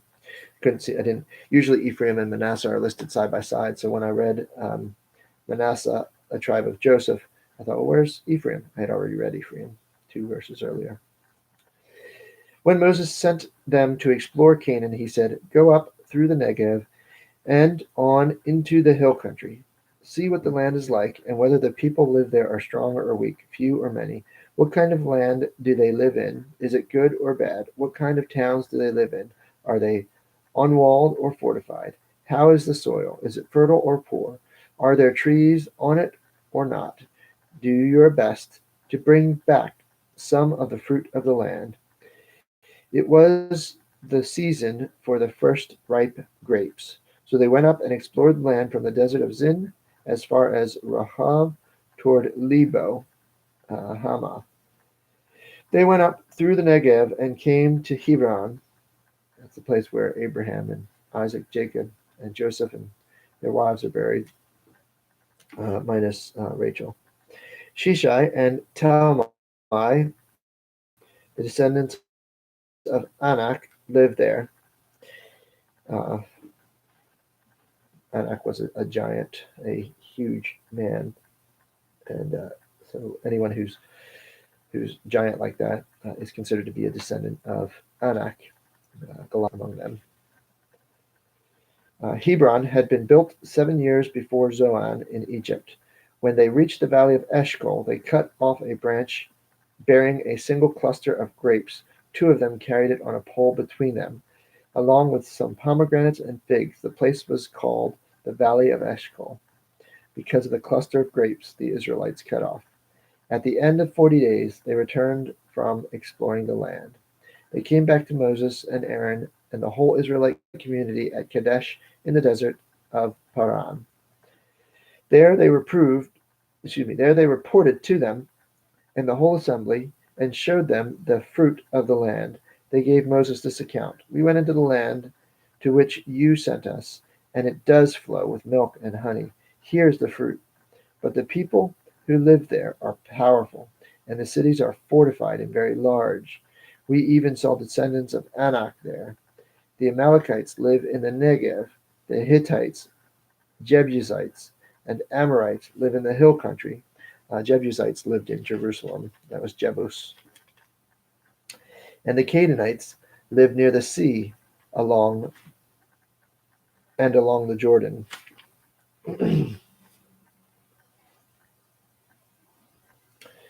Then Caleb silenced the people before Moses and said, We should go up and take possession of the land, for we can certainly do it.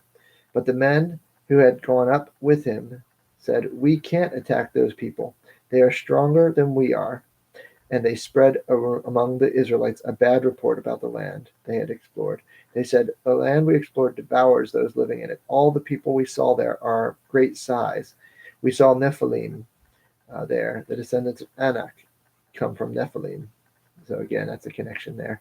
And the Nephilim are interestingly mentioned in the early chapters of Genesis before the flood. And then, so here we see them mentioned again.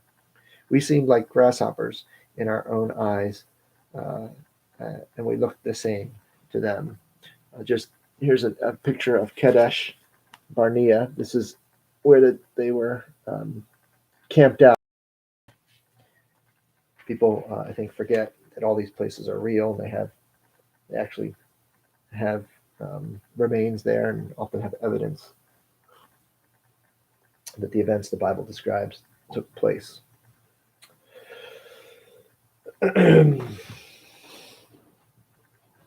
Chapter 14. That night, all the people of the community raised their voices and wept aloud. All the Israelites grumbled against Moses and Aaron, and the whole community, the whole assembly said to them, If only we had died in Egypt or in this desert. Why is the Lord bringing us to this land only to let us fall by sword? Our wives and our children will be taken as plunder. Wouldn't it be better to go back to Egypt? And they said to each other, We should choose a leader and go back to Egypt. These people. It can be so frustrating. I guess we're the same though. I always forget that. Like we keep making the same mistakes, and our country, our world, we keep ignoring Jesus, and we keep compromising and bowing to false idols of syncretism,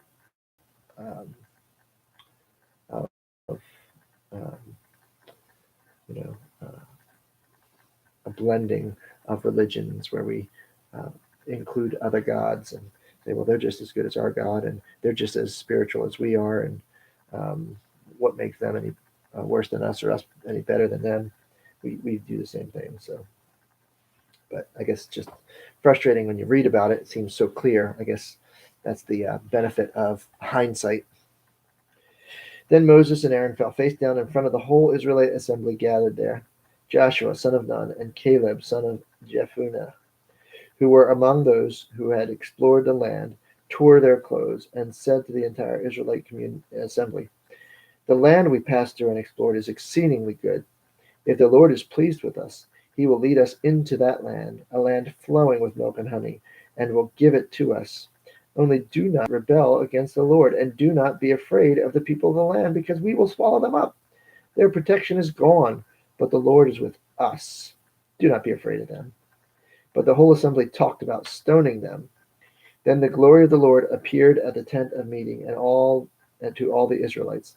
The Lord said to Moses, "How long will these people treat me with contempt? How long will they refuse to believe me, in spite of all the miraculous signs I have performed among them? I will strike them down with a plague and destroy them. But I will make you into a great nation, greater than and stronger than they." Moses said to the Lord, "Then the Egyptians will hear about it, and your power will be by your power you brought these people up from among them, and they will tell the inhabitants of the land about it. Then they have already heard that you, O Lord, are with these people, and that you, O Lord, have been seen face to face, that your cloud stays over them, that you go before them in a pillar of cloud by day and a fire by night. If you put these people to death all at one time, the nations who have heard of this report about you will say, 'The Lord was not able to bring these people into the land that he promised them on oath. So he slaughtered them in the desert.' Now may the Lord's strength be displayed just as you have declared. The Lord is slow to anger, abounding in love, and forgiving sin and rebellion. Yet he does not leave the guilty unpunished. He punished the children for the sin of their fathers to the third and fourth generation. In accordance with your great love, forgive the sin of your people, just as you have pardoned them from the time they left Egypt till now." The Lord replied, "I have forgiven them, as you asked. Nevertheless, as surely as I live, and as surely as the glory of the Lord fills the whole earth, not one of the men who saw my glory and miraculous signs I performed in Egypt and in the desert, but who have disobeyed me and tested me 10 times, not one of them will ever see the land I promised on oath to their forefathers. No one who has treated me with contempt will ever see it. But because my servant Caleb has a different spirit and follows me wholeheartedly, I will bring him into the land he went to, and his descendants will inherit it. Since the Amalekites and the Canaanites are living in the valleys, turn back tomorrow and set out toward the desert along the route to the Red Sea." The Lord said to Moses and Aaron, How long will this wicked community grumble against me? I have heard the complaints of these grumbling Israelites. So tell them, as surely as I live, declares the Lord, I will do to you the very thing I heard you say. In the desert your bodies will fall, every one of you 20 years old or more, who was counted in the census, and who has grumbled against me. Not one of you will enter the land I swore with uplifted hand to make your home, except Caleb, son of Jephunneh, and Joshua, son of Nun. As for your children that you said would be taken as plunder, I will bring them to enjoy the land you have rejected. But your bodies will fall in the desert. Your children will be shepherds here for 40 years, suffering for your unfaithfulness until the last of your bodies lies in the desert. For 40 years, 1 year for each of the 40 days you explored the land, you will suffer for your sins and know what it is like to have me against you. I, the Lord, have spoken, and I will surely do these things to this whole wicked community which has banded together against me. They will meet their end in this desert here and die. So the men Moses had sent to explore the land, who had returned to make the whole community grumble against him by spreading a bad report about it. These men, responsible for spreading the bad report about the land, were struck down and died of a plague before the Lord. Of the men who went to explore the land, only Joshua, son of Nun, and Caleb, son of Jephunneh, survived. When Moses reported this to all the Israelites, they mourned bitterly. Early the next morning, they went up toward the high hill country. We have sinned, they said. We will go up to the place that the Lord promised. But Moses said, Why are you disobeying the Lord's command? This will not succeed. Do not go up, because the Lord is not with you. You will be defeated by your enemies. For the Amalekites, the Canaanites, will face you there. Because you have turned away from the Lord, he will not be with you, and you will fall by the sword. Nevertheless, in their presumption, they went up toward the hill country, though neither Moses nor the ark of the Lord's covenant moved from the camp. Then the Amalekites and the Canaanites who lived in the hill country came down and attacked them and beat them down all the way to Hormah.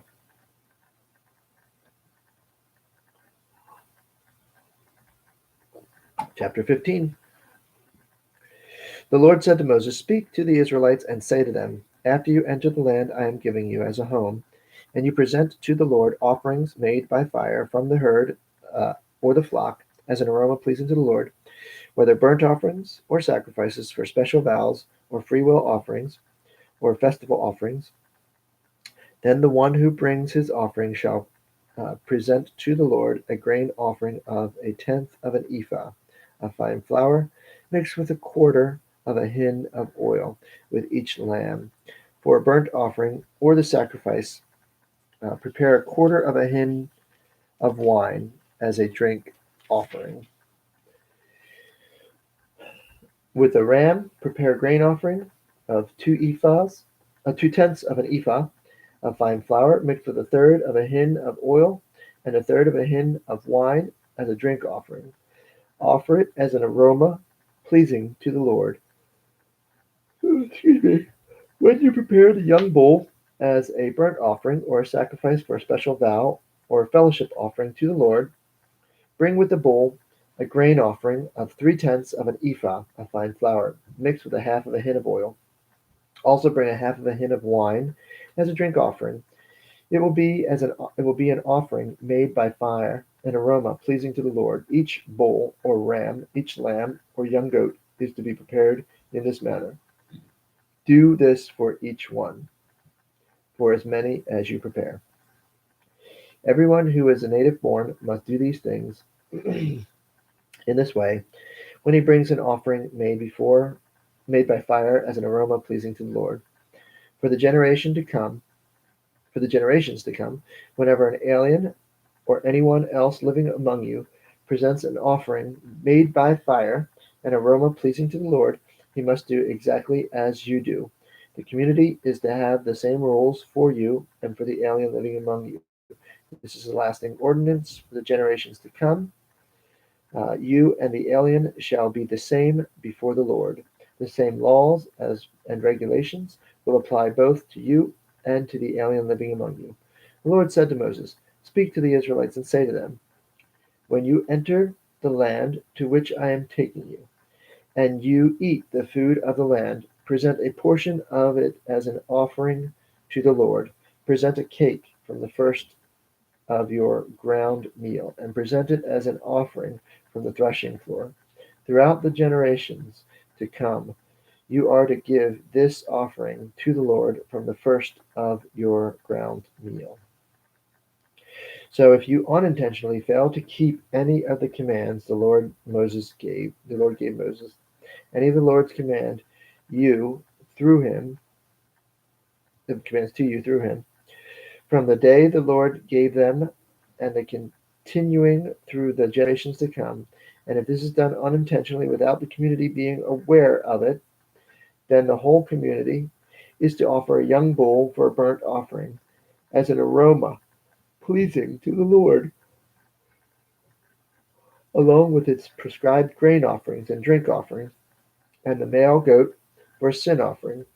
The priest is to make atonement for the whole Israelite community, and they will be forgiven, for it was not intentional that they had brought to the Lord, and they had brought to the Lord for their wrong an offering made by fire and sin offering. The whole Israelite community and the aliens among them will be forgiven, because all the people were involved in the unintentional wrong. But if one person sins unintentionally, he must bring a year-old female goat for a sin offering. The priest is to make atonement before the Lord for the one who erred by sinning unintentionally, and with atonement, and when atonement has been made for him, he will be forgiven. On the same one and same law applies to everyone who sins unintentionally, whether he is native-born, Israelite, or alien. But anyone who sins defiantly, whether native-born or alien, blasphemes the Lord, and that person must be cut off from the people, because he has despised the Lord's word and broken his commands. That person must surely be cut off from the guilt. His guilt remains on him. While the Israelites were in the desert, a man was found gathering wood on the Sabbath day. Those who found him gathering wood brought him to Moses and Aaron and the whole assembly, and they kept him in custody, because it was not clear what should be done to him. Then the Lord said to Moses, "The man must die. The whole assembly must stone him outside the camp." So the assembly took him outside the camp and stoned him to death, as the Lord commanded Moses. The Lord said to Moses, "Speak to the Israelites and say to them throughout the generations to come that you are to make tassels on the corner of your garments, with a blue cord on each tassel. You will have these tassels to look at, and so you will remember all the commands of the Lord, that you may obey them and not prostitute yourselves by going after the lusts of your own heart and eye. Then you will remember to obey my commands and will be consecrated to your God. I am the Lord your God, who brought you up out of Egypt to be your God. I am the Lord your God."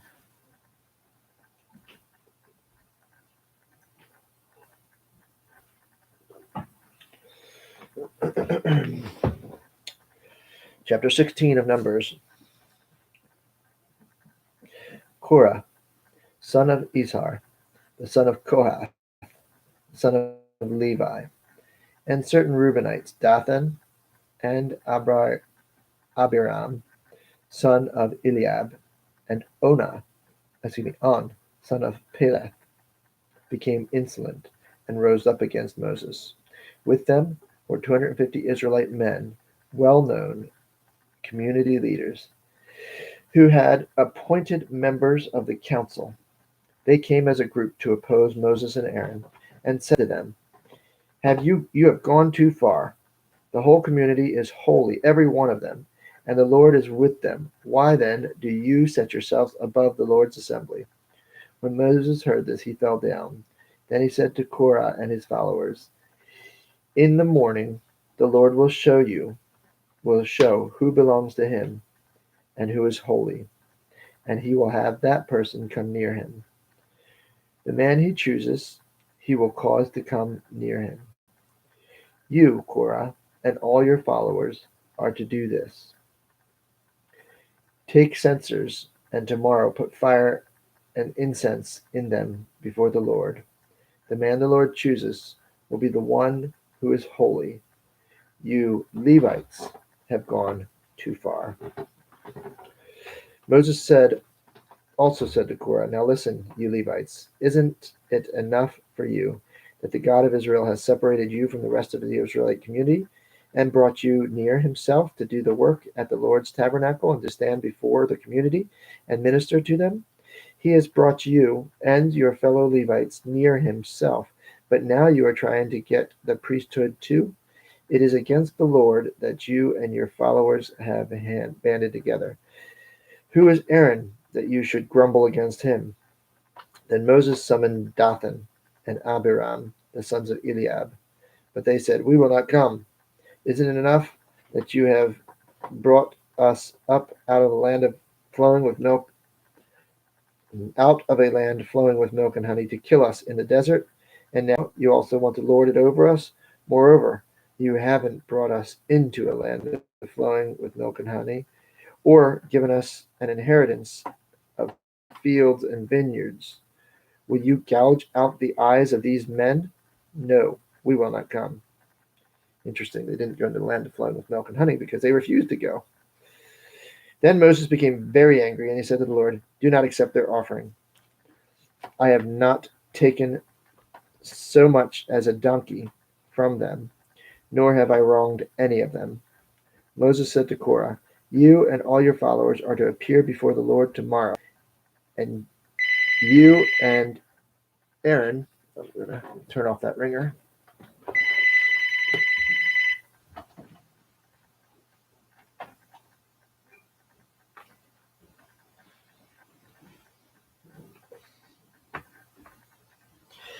Oh, sorry about that.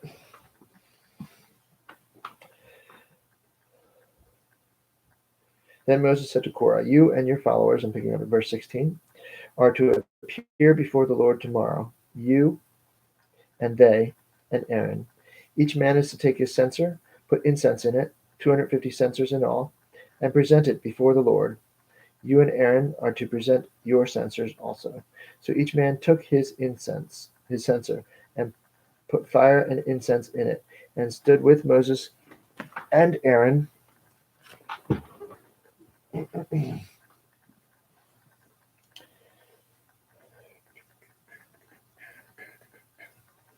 at the entrance to the tent of meeting. When Korah had gathered all his followers in opposition to them at the entrance to the tent of meeting, the glory of the Lord appeared to the entire assembly. The Lord said to Moses and Aaron, "Separate yourselves from the assembly so I can put an end to them at once." But Moses and Aaron fell face down and cried out, "O God, God of the spirits of all mankind, will you be angry with the entire assembly when only one man sins?" Then the Lord said to Moses, "Say to the assembly, move away from Korah, Dathan, and Abiram." Moses got up and went to Dathan and Abiram, and the elders of Israel followed him. He warned the assembly, "Move back from the tents of these wicked men. Do not touch anything belonging to them, or you will be swept away because of their sins." So they moved away from the tents of Korah, Dathan, and Abiram. Dathan and Abiram had come out and were standing with their wives, children, and little ones at the entrance to the tents. Then Moses said, "This is how you will know that the Lord has sent me to do these things, and that it was not my idea. These men die. If these men die a natural death and experience only what usually happens to men, then the Lord has not sent me. But if the Lord brings something totally new, and the earth opens its mouth and swallows them with everything that belongs to them, and they go down alive into the grave, then you will know that these men have treated the Lord with contempt."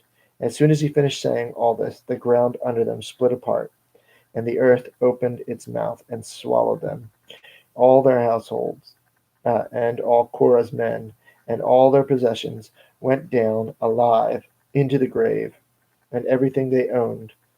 The earth closed over them, and they perished and were gone from the community. At their cries, all the Israelites came around and fled around them. All the Israelites around them fled, shouting, "The earth is going to swallow us too."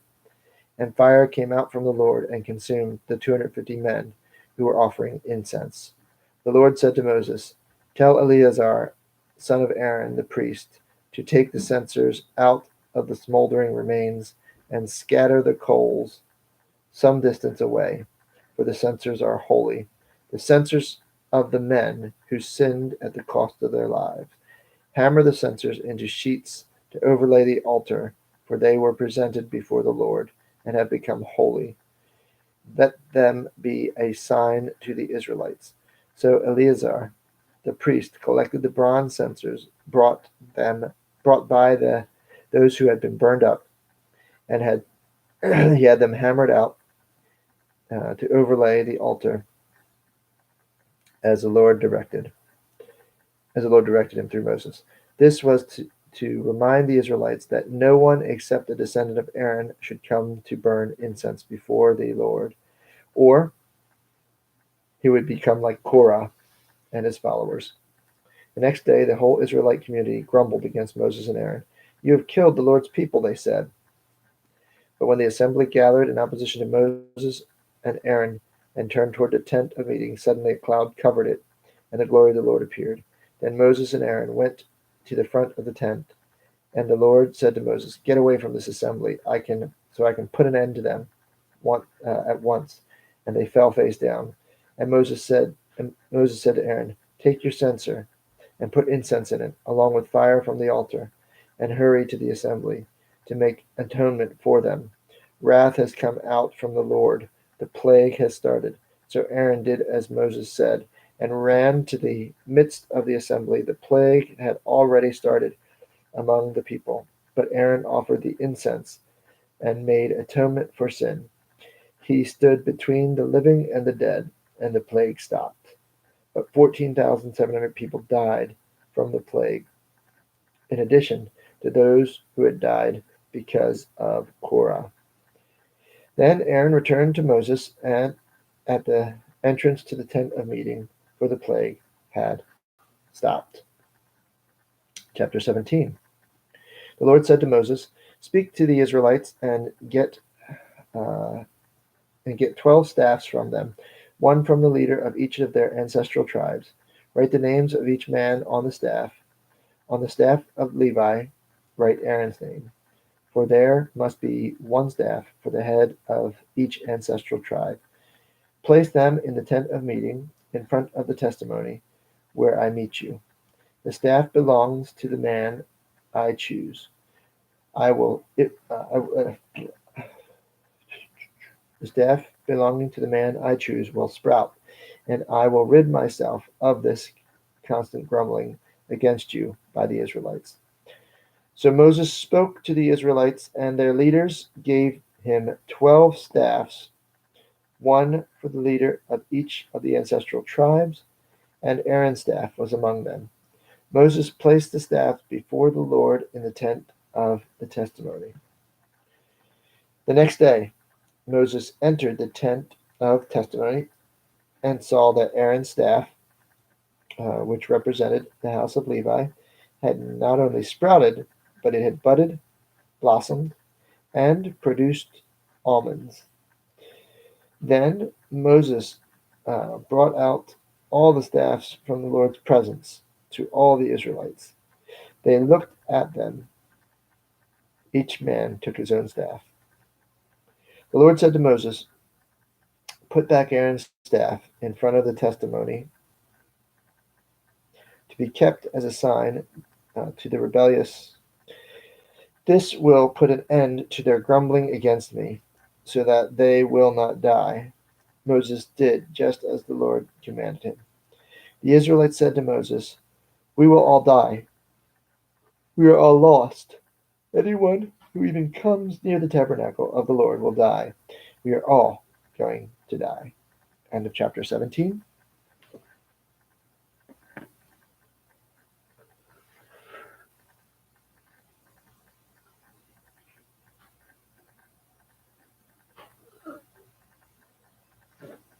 Sorry.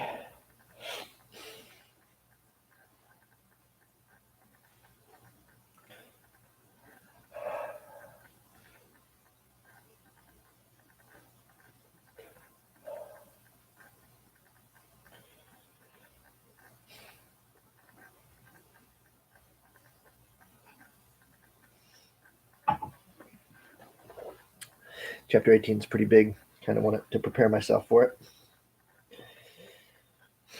Chapter 18. The Lord said to Aaron, "You, your sons, your father's family are to bear responsibility for offenses against the sanctuary, and you and your sons alone are to bear responsibility for offenses against the priesthood. Bring your fellow Levites from your ancestral tribe to you and assist you when you and your sons minister before the tent of testimony. They are to be responsible to you and are to perform all the duties of the tent, but they must not go near the furnishings of the sanctuary or the altar, uh, or both they and you will die. They are to join you and be responsible for the care of the tent of meeting, all the work at the tent, and no one else may come near where you are. You are responsible for the care of the sanctuary and the altar, so that the wrath will not fall on Israelites again. I myself have selected your fellow Levites from among the Israelites as a gift to you, dedicated to the Lord to do the work of the tent of meeting. But only you and your sons may serve as priests in connection with everything at the altar and inside the curtain. I am giving you the service of the priesthood as a gift. Anyone else who comes near the sanctuary must be put to death. Then the Lord said to Aaron, I myself have put you in charge of the offerings presented to me. All the holy offerings the Israelites give me, I will give to you and your sons as your portion and regular share. You are to have the part of the most holy offerings that is kept from the fire.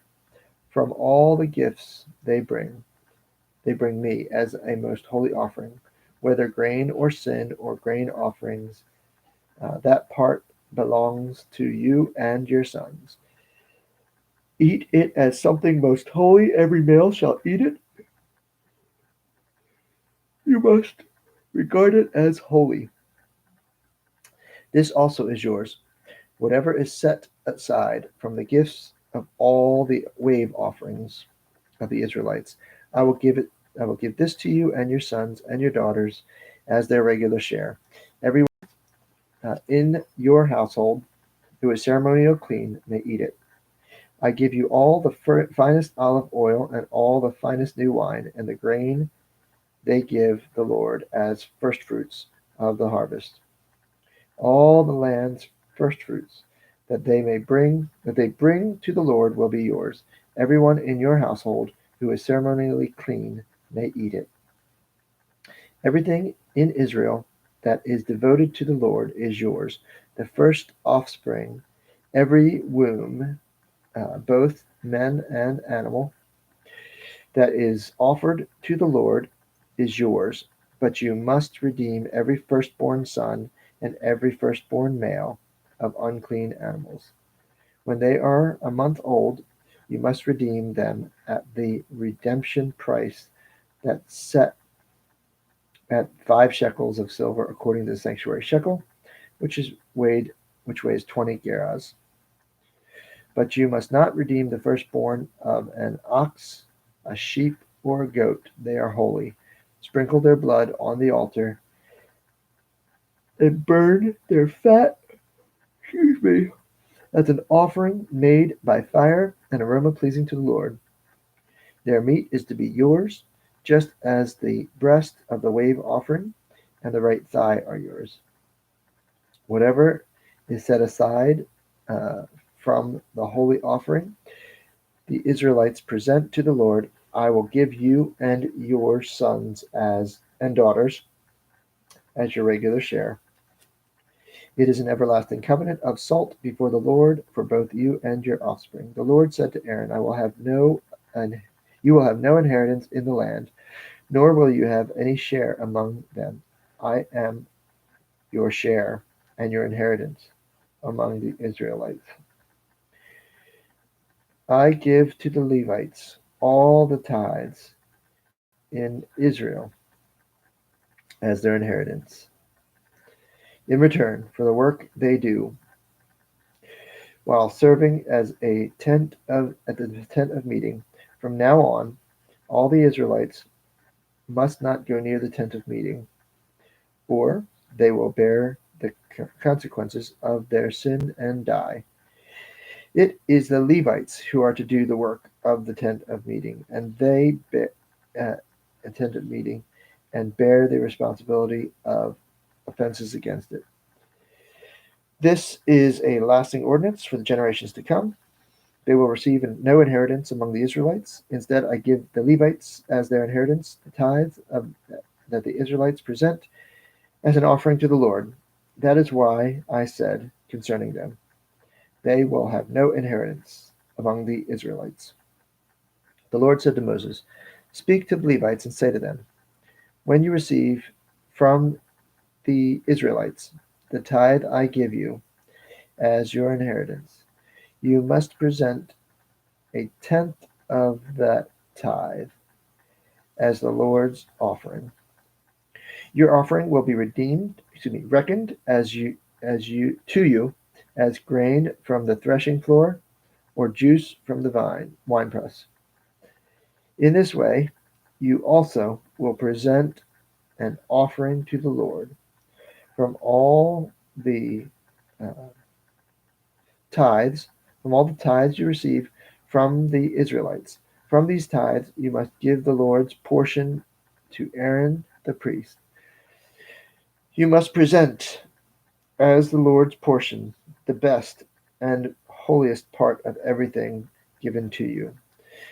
So say to the Levites, when you present the best part, it will be reckoned to you as the product of the threshing floor or the winepress.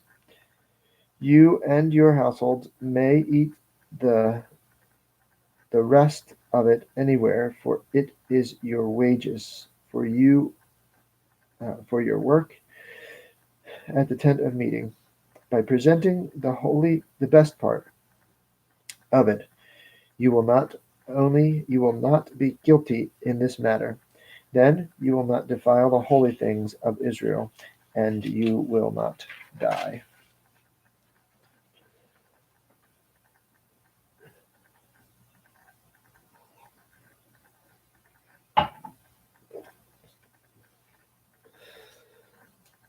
All right, chapter 19.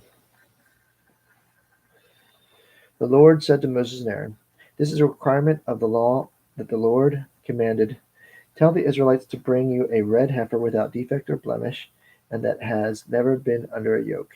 Give it to Eleazar the priest. It is to be taken outside the camp and slaughtered in his presence. Then Eleazar the priest is to take some of the blood on his finger and sprinkle it 7 times toward the front of the tent of meeting. While he watches, the heifer is to be burned. Its hide, flesh, blood, and offal. The priest is to take some of the cedar wood, hyssop, and scarlet wood, and throw them into the burning heifer. After that, the priest must wash his clothes and bathe himself with water. He may then come into the camp, but he will be ceremonially unclean until evening. The man who burns it must also wash his clothes and bathe with water, and he too will be unclean till evening. A man who is clean shall gather up the ashes of the heifer, and then put them in a ceremonially clean place outside the camp. They shall be kept by the Israelite community for use in the water of cleansing. It is for purification from sin. The man who gathers up the ashes of the heifer must also wash his clothes, and he too will be unclean till evening. This will be a lasting ordinance, both for the Israelites and for the aliens living among them. Anyone who fails to purify himself defiles the Lord's tabernacle. That person must be cut off from Israel. Because the water of cleansing has been sprinkled on him, he is unclean.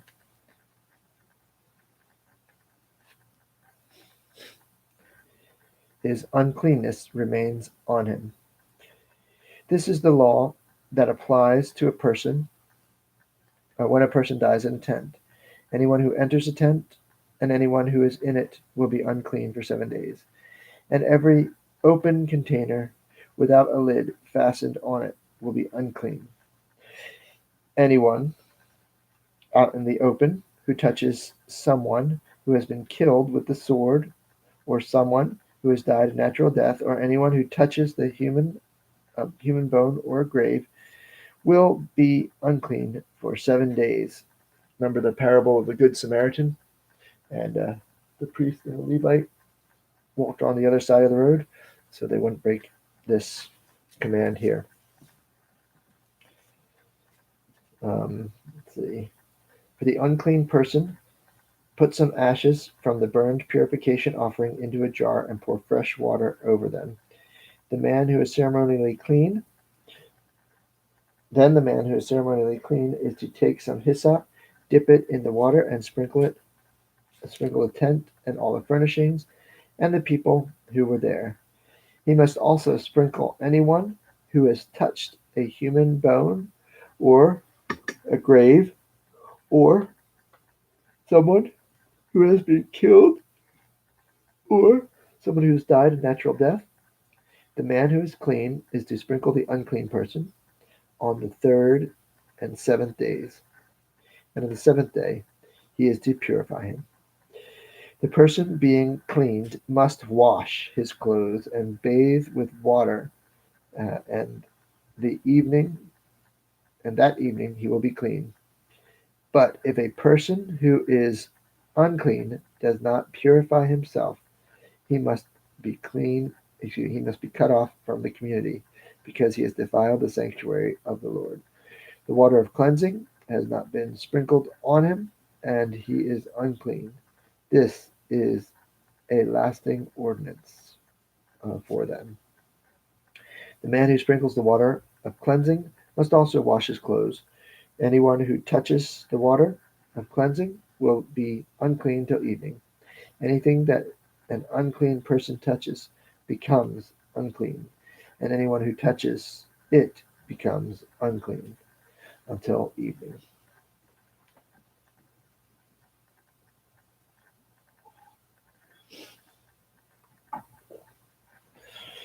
Chapter 20. In the first month, the whole Israelite community arrived at the desert of Zin, and They stayed at Kadesh. There Miriam died and was buried. Now there was no water for the community, and the people gathered in opposition to Moses and Aaron. They quarreled with Moses and said, "If only we had died when our brothers fell dead before the Lord. Why did you bring the Lord's community into this desert, that we and our livestock should die here? Why did you bring us up out of Egypt to this terrible place? It has no grain or figs or grapevines or pomegranates, and there is no water to drink."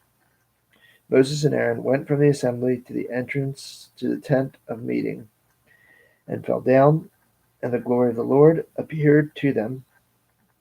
The Lord said to Moses, "Take the staff, and you and your brother Aaron gather the assembly together. Speak to the rock before hit before excuse me. Speak to the rock.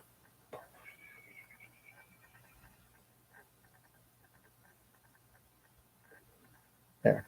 Speak to the rock before their eyes, and it will pour out its water. You will bring water out of the rock for the community, and so they and their livestock can drink." So Moses took the staff from the Lord's presence, just as he commanded him. He and Aaron gathered the assembly together in front of the rock, and Moses said to them, "Listen, you rebels, must we bring you water from this rock?" Then Moses raised his arm and struck the rock twice with his staff. Water gushed out from it. Water gushed out, and the community and the livestock drank. But the Lord said to Moses and Aaron, "Because you did not trust me enough to honor me as holy in the sight of the Israelites, you will not bring the community into the land I give them." These were the waters of Meribah, when the Israelites quarreled with the Lord, and when he showed himself holy. I told you back in Exodus with the 10 plagues, when God instructed Moses to strike to strike the water of the Nile, and the Nile turned to blood.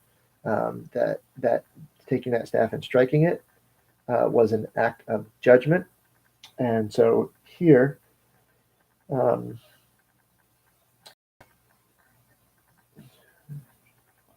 Lord said, "Take staff, and you are innocent."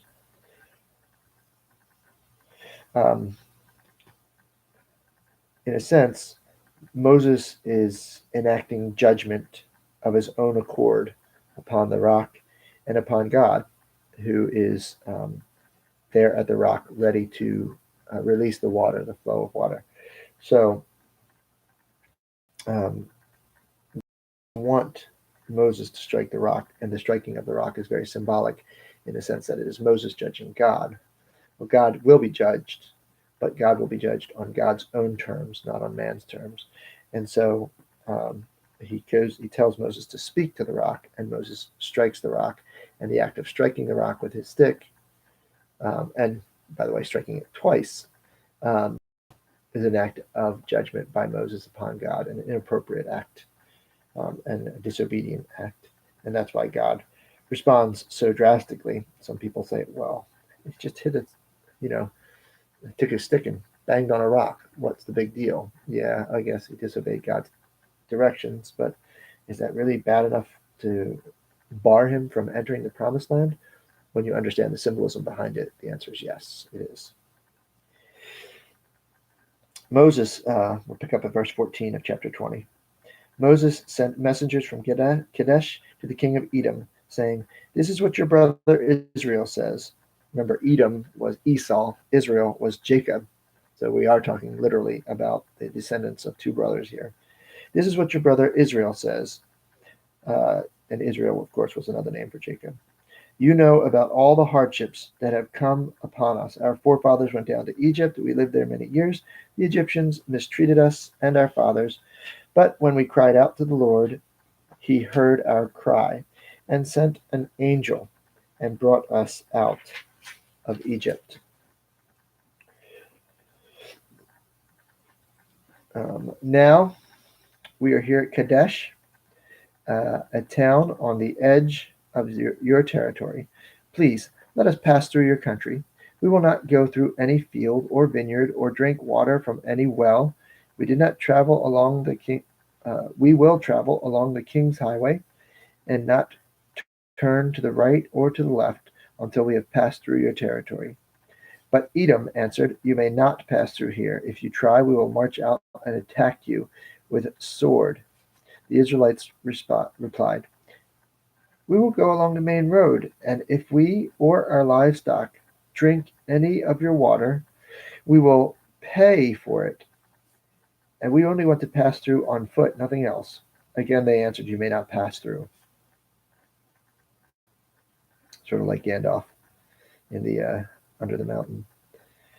Then Edom came out against them with a large and powerful army. Since Edom refused to let them go through the territory, Israel turned away from them.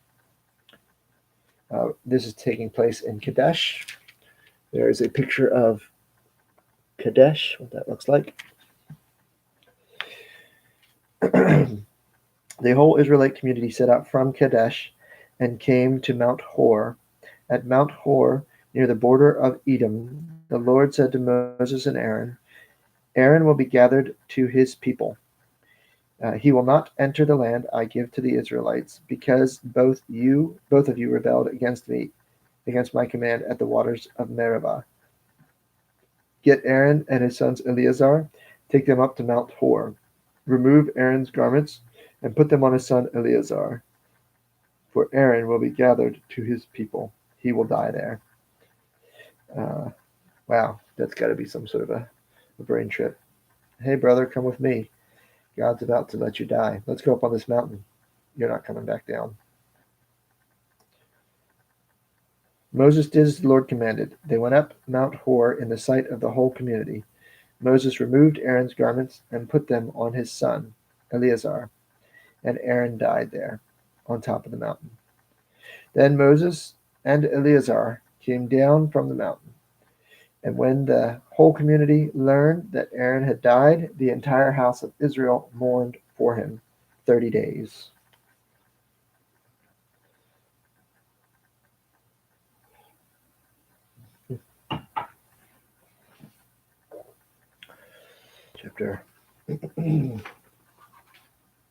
Chapter 21.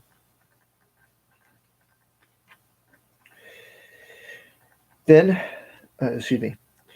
when the Canaanite king of Arad, who lived in the Negev, heard that Israel was coming along the road to Atharim, he attacked the Israelites and captured some of them.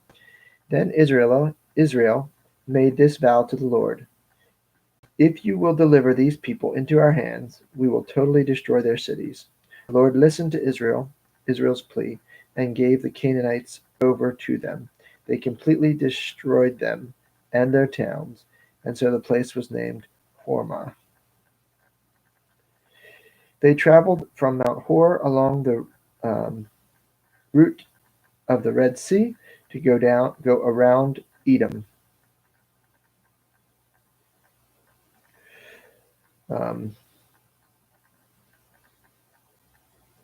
But the people grew impatient on their way, and they spoke against God and against Moses, and said, "Why have you brought us up out of Egypt to die in the desert?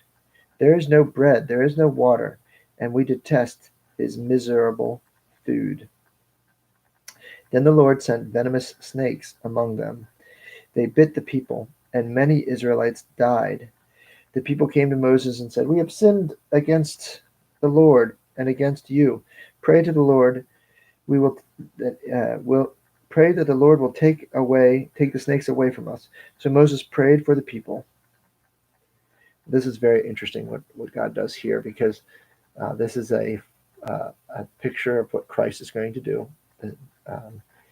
And it's also used today in modern medical settings. You'll hear very clearly the image that's used.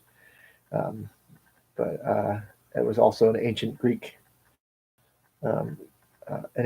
god used this symbol as well for healing. Otherwise, it doesn't make much sense. He's going to put a snake on a pole. It doesn't make any sense. But when you think about Christ on the cross, you think about the healing that's taking place here, then the snake on the pole becomes a powerful image. The Lord said to Moses, "Make a snake and put it up on a pole. Anyone who is bitten can look at it and live." And Jesus specifically references this in John 3 when he's talking to Nicodemus at night. He gives him 3 analogies for what it means to be a Christian. 1, to believe in Jesus. I have for God so loved the world, anyone who believes. 2, born again, and that image that very much confused Nicodemus, and the first image that Jesus used in that chapter, and then he explained it, I believe. And 3, turn and look at Christ, and that's this sort of thing, turn to Christ. And he said, just as the serpent was raised up in the wilderness, so Christ must be raised up. So Christ himself connects himself with this serpent. So Moses made a bronze snake, and he put it up on a pole. Then when anyone was bitten by a snake, they looked at the bronze snake, and he lived. The image of Christ on the pole, on the cross, the venom in our lives is sin. And so when we look to the cross, symbolically speaking, the venom of our souls, the sin is purified and cleansed from us. All right, we'll continue here at verse 10, excuse me. The Israelites moved on and camped at Oboth. Then they set out from Oboth and camped in Barim, in the desert that faces Moab, toward the sunrise. From there they moved on and camped in Zered Valley. They set out from there and camped alongside the Arnon, which is at the desert extending into the Amorite territory. The Arnon is the border of Moab, between Moab and the Amorites, And remember, those are the two daughters of Lot, the sons of the two daughters of Lot. That is why the book of the wars of the Lord says, Wahib in Supah, and the ravines, the Arnon, and the slopes of the ravines that lead into the site of Ar, and lie along the border of Moab. From there they continued on to Beer, the well where the Lord said to Moses, Gather the people together, and I will give them water. Then Israel sang this song, Spring up, O well, sing about it, about the well that the princes dug, that the nobles of the people sank, the nobles with scepters and staffs. There's an old children's song, Spring up, O well, inside of me, soul, and make me whole, spring up, O well. Oh, I forget the rest of it, but you can look it up. Then they went from the desert. It alludes to this, but more so the living waters springing up because of faith in Christ. But of course, that is image that fulfills this. It's all tied together. People that say you shouldn't read the Old Testament, or the Old Testament doesn't have much to offer, are missing out on so much. Then they went from the desert to Mattanah, from Mattanah to Nahaliel, from Nahaliel to Bamoth, and from Bamoth to the valley of Moab, where the top of Pisgah overlooks the wasteland. There's a sermon preached by preaching professor, is it Biola? I think he teaches at Biola, Don Sanukian, and he says the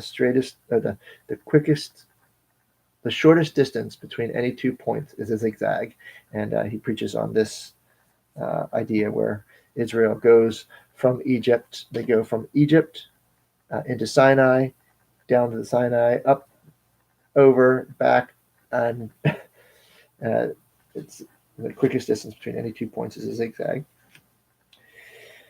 But of course, it's God's way, so it is the quickest way in that context. Israel sent messengers to say to Sihon, king of the Amorites, Let us pass through your country. We will not turn aside into the field or vineyard, or drink water from any well. We will travel along the king's highway until we have passed through your territory. By the way, the king's highway is still there, and it is a beautiful road to travel. It takes a long time, very windy, up and down large mountains, but it's gorgeous. But Sihon would not let Israel pass through his territory. He mustered his entire army and marched out into the desert against Israel. When he reached Jahaz, he fought with Israel. Israel, however, put him to the sword and took over his land from the Arnon to the Jabbok. That's another river, 2 rivers. And you can actually look at a map of Israel, and you can see them on the east side of the Jordan, on the east side of the Jordan River and the east side of the Dead Sea. You can see the Jabbok and the Arnon rivers. I keep talking. I keep losing my place. Sorry.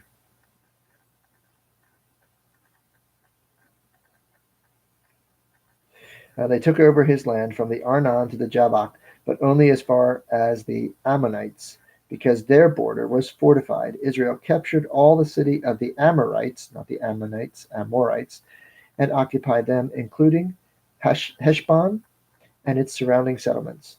Heshbon was a city of Sihon, king of the Amorites, who had fought against the former king of Moab and had taken from him all his land as far as the Arnon. That is why the poets say, Come to Heshbon and let us rebuild it. Let it be rebuilt. Let Sihon's city be restored. Fire went out from Heshbon, a blaze from the city of Sihon. It consumed Ar of Moab, the citizens of Arnon's heights. Woe to you, O Moab! You are destroyed, O people of Chemosh. He has given up his sons as fugitives, and his daughters as captives to Sihon, king of the Amorites. But we have overthrown them. Heshbon is destroyed all the way to Dibon. We have demolished them as far as Nophah, and which extends to Medeba. I've been to Medeba. There's a beautiful mosaic map there of Jerusalem, very famous. Look at Medeba map, Medeba. So Israel settled in the lands of the Amorites. After Moses had sent spies to Jezer, the Israelites captured its surrounding settlements and drove out the Amorites who were there. Then they turned and went up along the road toward Bashan, and Og, king of Bashan, and his whole army marched out to meet them in the battle of Eredi. The Lord said to Moses, "Do not be afraid of him, for I have handed him over to you, and his whole army, and his land. Do to him what you did to Sihon, king of the Amorites, who reigned in Heshbon." So they struck him down together with his sons and his whole army, leaving them no survivors, and they took possession of the land. We'll pick up in chapter 22, and I will be right there.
Okay, sorry about that.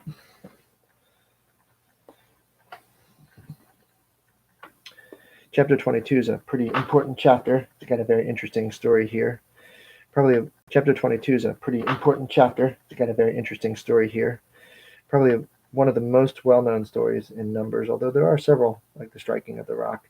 This one's an interesting one. So it's fun for kids too. It's fun in a children's Sunday school class. 22.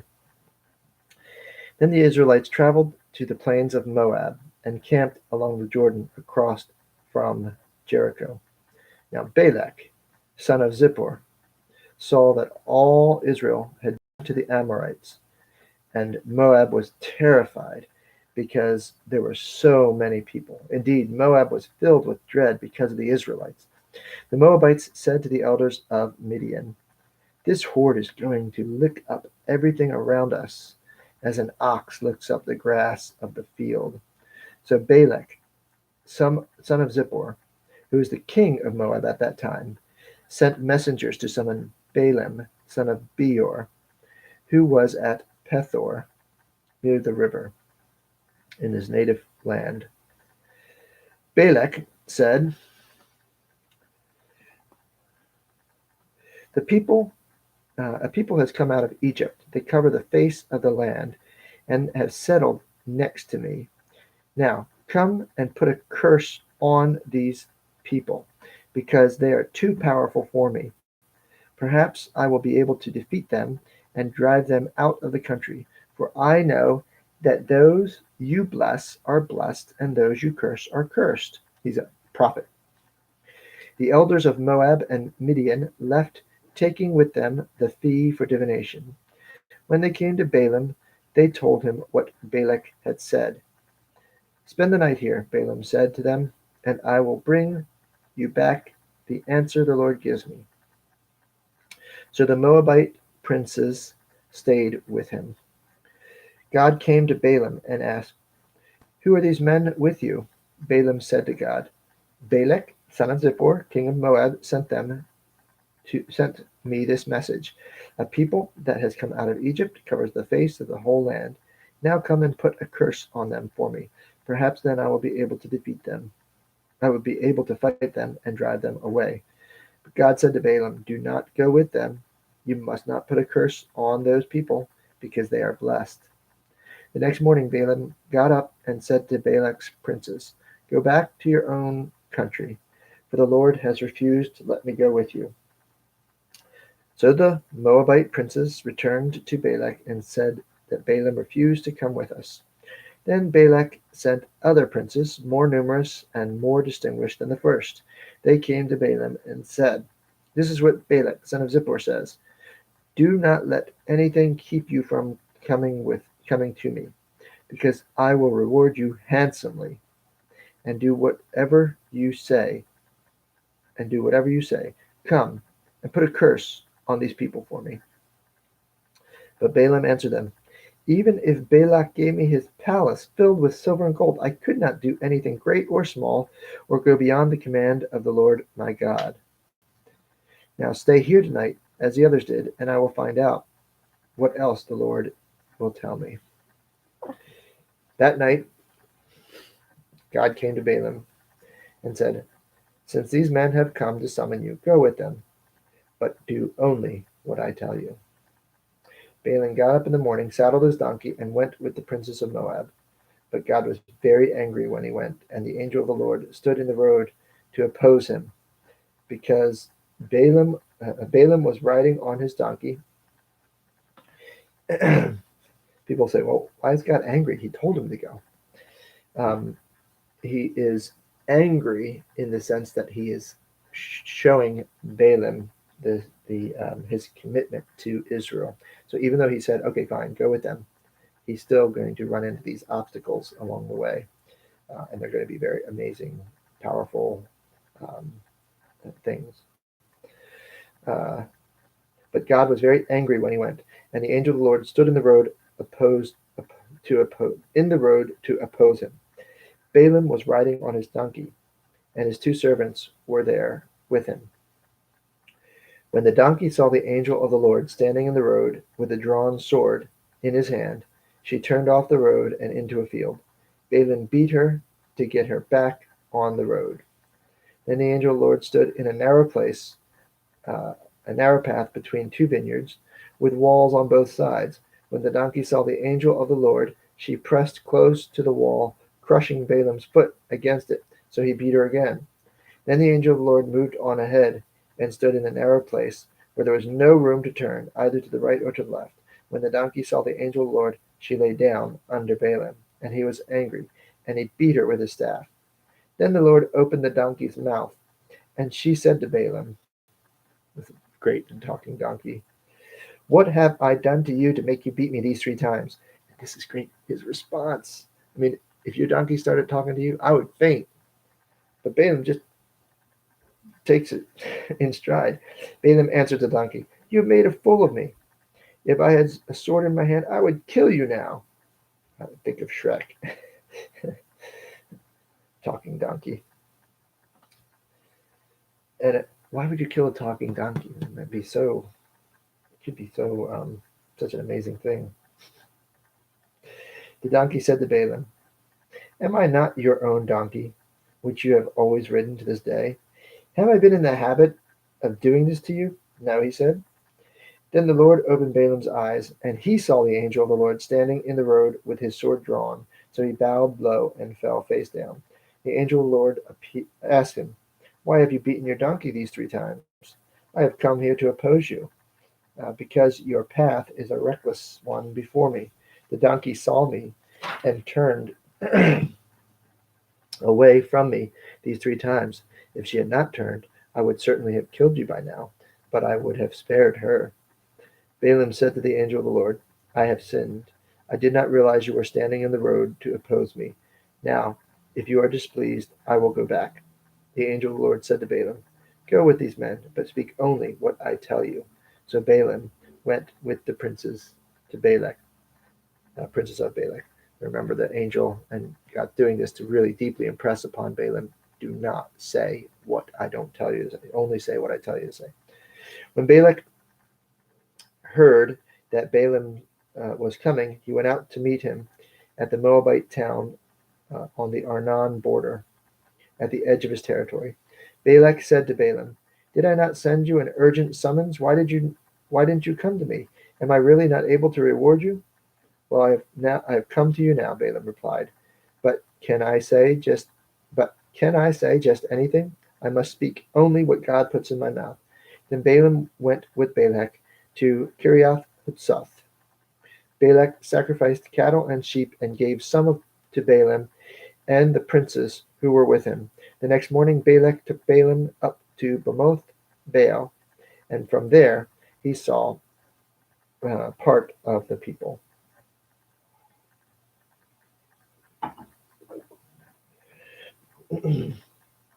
This next chapter is Balaam's. Balaam said, "Build me 7 altars here, and prepare 7 bulls and 7 rams for me." Balak did as Balaam said, and the 2 of them offered a bull and a ram on each altar. Then Balaam said to Balak, "Stay here beside the offering while I go aside. Perhaps the Lord will come and meet me. Whatever he reveals to me, I will tell you." Then he went off to a barren height, a high place. God met him, and Balaam said, "I have prepared 7 altars, and on each I have offered a bull and a ram." The Lord put a message in Balaam's mouth, and said, "Go back to Balak and give him this message." So he went back to him and found him standing beside the offering with all the princes of Moab. Then Balaam uttered this oracle: "Balak brought me from Aram, the king of Moab, from the eastern mountains. Come," he said, "curse Jacob for me. Come, denounce Israel." "How can I curse those whom God has not cursed? How can I denounce those whom God has not denounced? From the rocky peaks I see them, from the heights I view them. I see the people who live apart and do not consider themselves one nation. Who can count the dust of Jacob, or number the 4th part of Israel? Let me die the death of the righteous, and may my end be like theirs." Balak said to Balaam, "What have you done to me? I brought you here to curse my enemies, but you have done nothing but bless them." He answered, Must I speak what?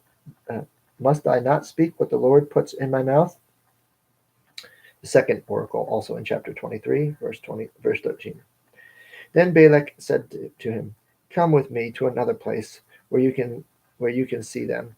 You will see only a part of them, not all of them, and from there curse them for me." So he took him to a field of Zophim on top of Pisgah, Mount Pisgah, where Moses would be. Where Moses would be to see the Holy Land. And there he built 7 altars and offered a bull and a ram on each altar. Balaam said to Balak, "Stay here beside your offering while I meet with the Lord over there." The Lord met with Balaam and put a message in his mouth and said, "Go back to Balak and give him this message." So he went back to him, and found him standing beside the offering with the princes of Moab. Balak asked him, "What did the Lord say?" Then he uttered this oracle: "Arise, Balak, and listen. Hear me, son of Zippor.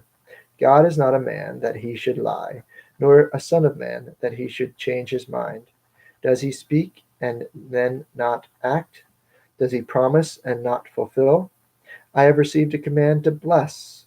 He has blessed, and I cannot change it. No misfortune is seen in Jacob, no misery observed in Israel. The Lord their God is with them. The shout of the king is among them. God brought them out of Egypt.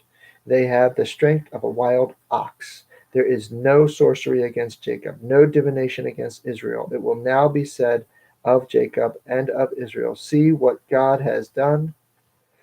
The people rise like lionesses. They rouse themselves like a lion that does not rest till he devours his prey and drinks the blood of his victims.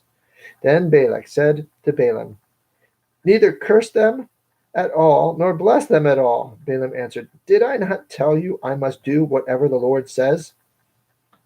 Then Balak said to Balaam, come, let us take you to another place. He doesn't get it. Perhaps it will please God to let you curse them for me there.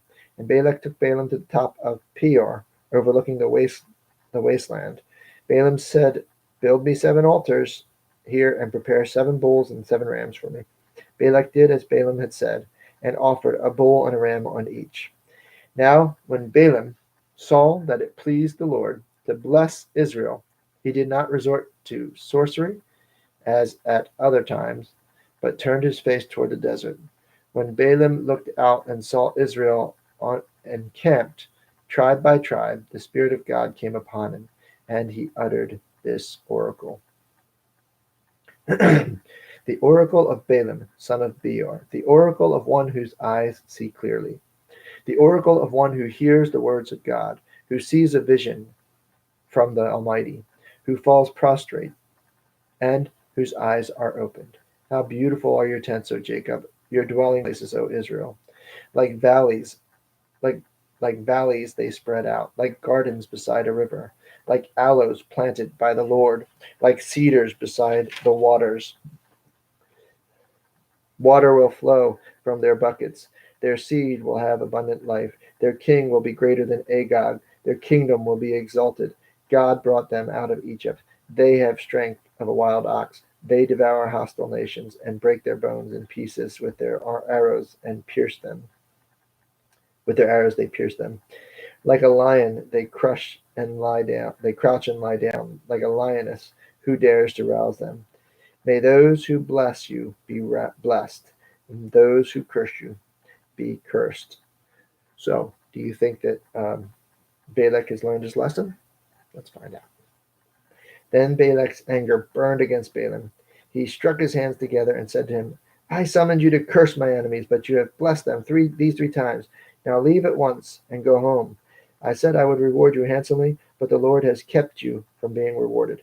Balaam answered Balak, did I not tell you the messengers you sent me?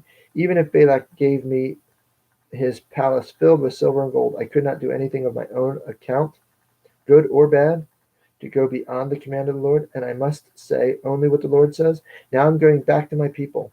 But come, let me warn you what the people will do to your people in days to come. I guess he did kind of learn his lesson, but this is his 4th oracle. Then he uttered his oracle. Oh, actually, yeah, he's 2 more oracles. The oracle of Balaam, son of Beor, the oracle of one whose eyes see clearly, the oracle of one who hears the words of God, who has knowledge from the Most High, who sees a vision from the Almighty, who falls prostrate, and whose eyes are opened. I see him, but not now. I behold him, but not near. A star will come out of Jacob. A scepter will rise out of Israel. He will crush the foreheads of Moab, the skulls of the sons of Sheth. Edom will be conquered. Seir, his enemy, will be conquered, but Israel will grow strong. A ruler will come out of Jacob and destroy the survivors of the city. Then Balaam saw Amalek and uttered his oracle. Amalek was first among the nations, but he will come to ruin at last. Then he saw the Kenites and uttered his oracle. Your dwelling places is secure. Your nest is set in the rock. But yet you, Kenites, will be destroyed when Ashur takes you captive. Then he uttered his oracle. Who can live when God does this? Ships will come from the shores of Kittim. They will subdue Asher and Eber, but they too will come to ruin. Then Balaam got up and returned home, and Balak went on his way. Kids like it for the talking donkey. Chapter 25. Moab seduces Israel. While Israel was staying at Shittim, the men began to indulge in sexual immorality with the Moabite women, who invited them to the sacrifices to their gods. That's one of the problems of idolatry, is it includes things that don't honor God, but say that it does honor God. When somebody says this activity honors God, but the Bible says this activity does not honor God, you know that that's a false teaching of a false God. So today we've got lots of that going on in the sexual immorality area in all sorts of different ways. Cohabitation, premarital engagement, homosexual engagement, polyamory, all sorts of, and many other things. It gets worse, but here it's seen as a high and holy action to engage in sexual intimacy with the women at the temple's shrine prostitutes. They were seen as holy. It was considered a righteous activity. So I'm going to start 25 again so you can have it without commentary. While Israel was staying in Shittim, the men began to indulge in sexual immorality with the Moabite women, who invited them to the sacrifices to their gods. The people ate and bowed down before their gods, so Israel joined in worshiping the Baal of Peor, and the Lord's anger burned against them. The Lord said to Moses, "Take all the leaders of these people, kill them, and expose them in broad daylight before the Lord, so that the Lord's fierce anger may turn away from Israel." So Moses said to Israel's judges, "Each of you must put to death those of your men who have joined in worshiping Baal of Peor." Then an Israelite man brought to his family a Midianite woman right before the eyes of Moses and the whole assembly of Israel, while they were weeping at the entrance of the tent. When Phinehas,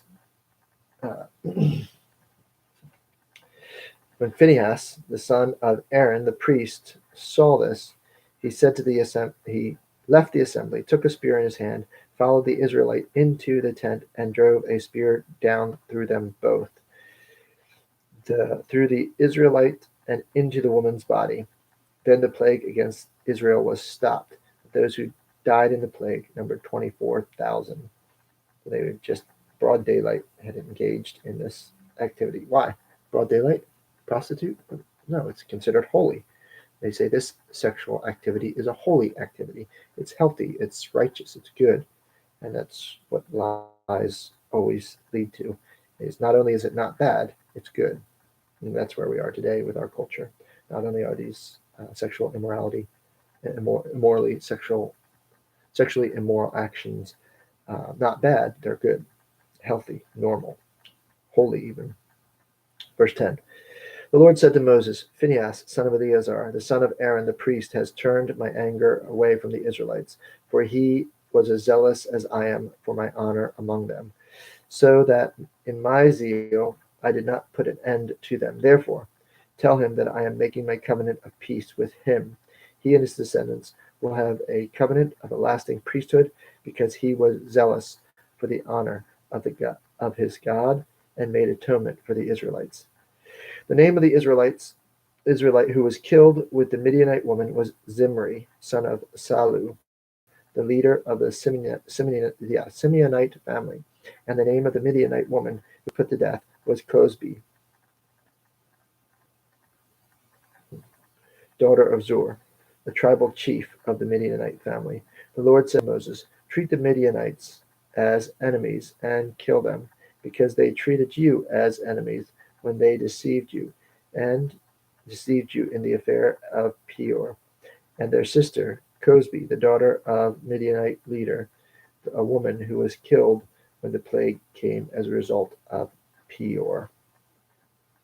End of the chapter.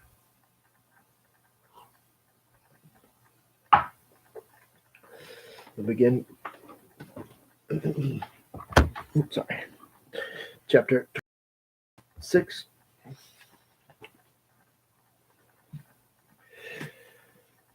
This is the next census. So we've got a lot of names here. Again, you can fast forward it, or if you're reading on your own, skim over this chapter, I recommend. After the plague of the Lord sent to Moses and Eleazar, son of Aaron, the priests, to take a census of the whole Israelite community by families, all those 20 years old or more who are able to serve in the army of Israel. So on the plains of Moab, by the Jordan, across from Jericho, Moses and Eleazar the priest spoke with them and said, "Take a census of men 20 years old or more, as the Lord had commanded Moses." These were the Israelites who came out of Egypt. The descendants of Reuben, the firstborn son of Israel, were through Hanok, the Hanokite clan, through Palu, the Paluite clan, through Hezron, the Hezronite clan, through Carmi, the Carmite clan. These were the clans of Reuben. Those numbered 43,730. The son of Palu was Eliab. The sons of Eliab were Nemuel, Dathan, and Abiram. The same Dathan and Abiram were the community officials who rebelled against Moses and Aaron and were among Korah's followers when they rebelled against the Lord. The earth opened its mouth and swallowed them along with Korah, whose followers died when the fire devoured 250 men, and they served as a warning sign.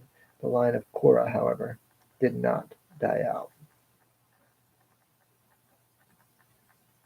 The descendants of Simeon by their clans were through Nemuel, the Nemuelite clan, through Jamin, the Jaminite clan, through Jachin, the Jachinite clan, through Zerah, the Zerahite clan, through Shaul, the Shaulite clan.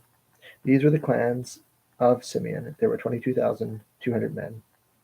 The descendants of Gad by their clans were through Zephon, the Zephonite clan, through Haggi, the Haggite clan, through Shuni, the Shunite clan, through Ozni, the Oznite clan. Shunite. Oh. See, like that just popped in my head. The Shunite. There's a Shunite somewhere later. We'll get to it. But through Gad, so as part of the tribe of Gad, descendant of Shuni, and is a Shunite. Through Eri, the Erite clan, through Arodi, the Arodite clan, through Areli,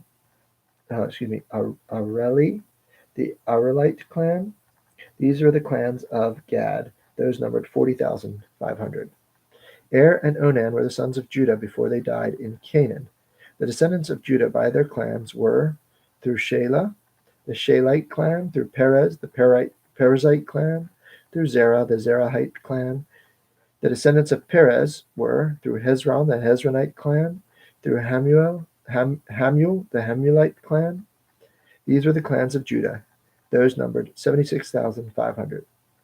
The descendants of Issachar by their clans were through Tola, the Tolite clan, through Puah, the Puite clan, through Jeshub, the Jeshubite clan, through Shimron, the Shimronite clan. These were the clans of Issachar. Those numbered 64,300.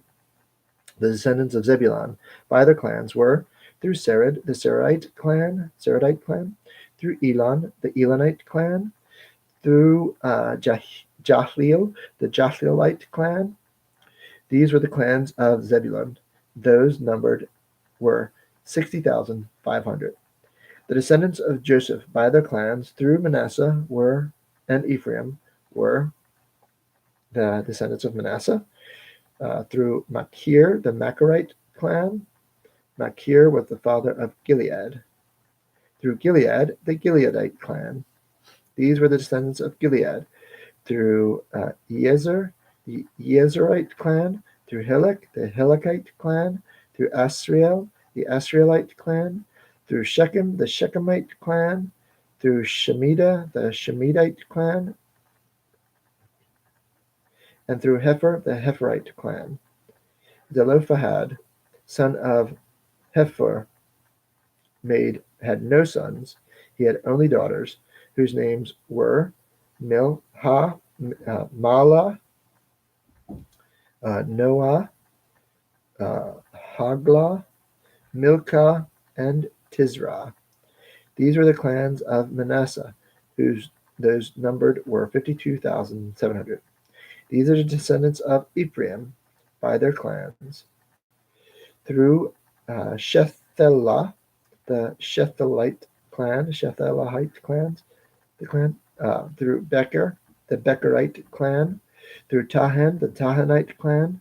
These were the descendants of Shethelah. Through Aaron, the Aaronite clan. These were the clans of Ephraim. Those numbered were 32,500. These were the descendants of Joseph by their clans. The descendants of Benjamin by their clans were through Bela, the Belaite clan, through Ashbel, the Ashbelite clan, through Ahiram, the Ahiramite clan, through Shuphalm, the Shuphalmite clan, through Halpham, the Halphamite clan. Of Bela were Ard and Naaman.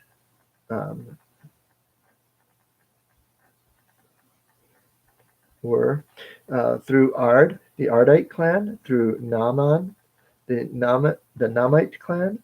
These were the clans of Benjamin. Those numbered were 45,600. These were the descendants of Dan by their clans. Through Shuham, the Shuhamite clan. These were the clans of Dan. All of them were Shuhamite clans. Those numbered were 64,400. The descendants of Asher by their clans were through Imnah, the Imnahite clan, through Ishvi, the Ishvite clan, through Beriah, the Beriahite clan, and through the descendants of Beriah, through Heber, the Heberite clan, through Milkiel, the Milkielite clan. Asher had a daughter named Sarah. These are the clans of Asher. Were 53,400. The descendants of Naphtali by their clan.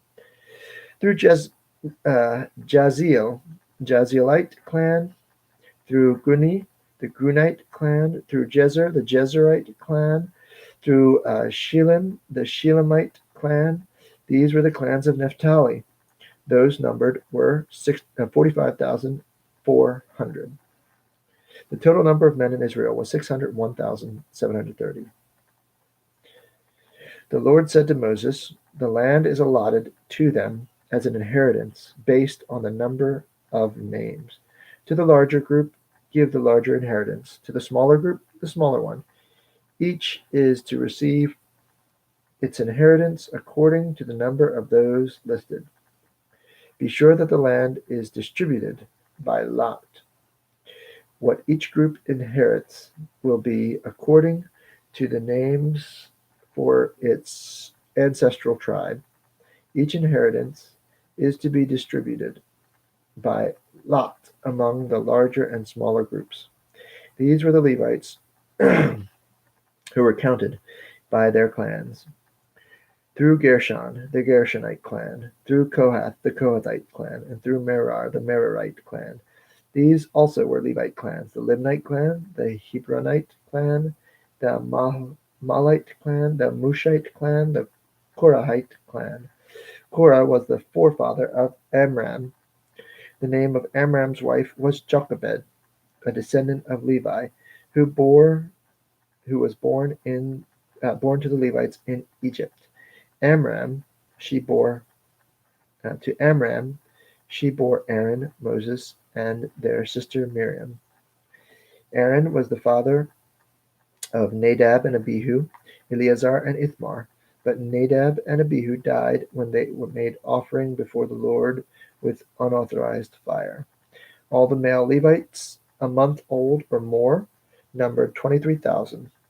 They were not counted along with the other Israelites because they had received no inheritance among them. These are the ones counted by Moses and Eleazar the priest when they counted the Israelites on the plains of Moab, but by the Jordan, across from Jericho. Not one of them was among those counted by Moses and Aaron, the priests, when they counted the Israelites in the desert of Sinai. For the Lord had told those Israelites they would surely die in the desert, and not one of them was left, except Caleb, Jephunneh, and Joshua, son of Nun. Excuse me.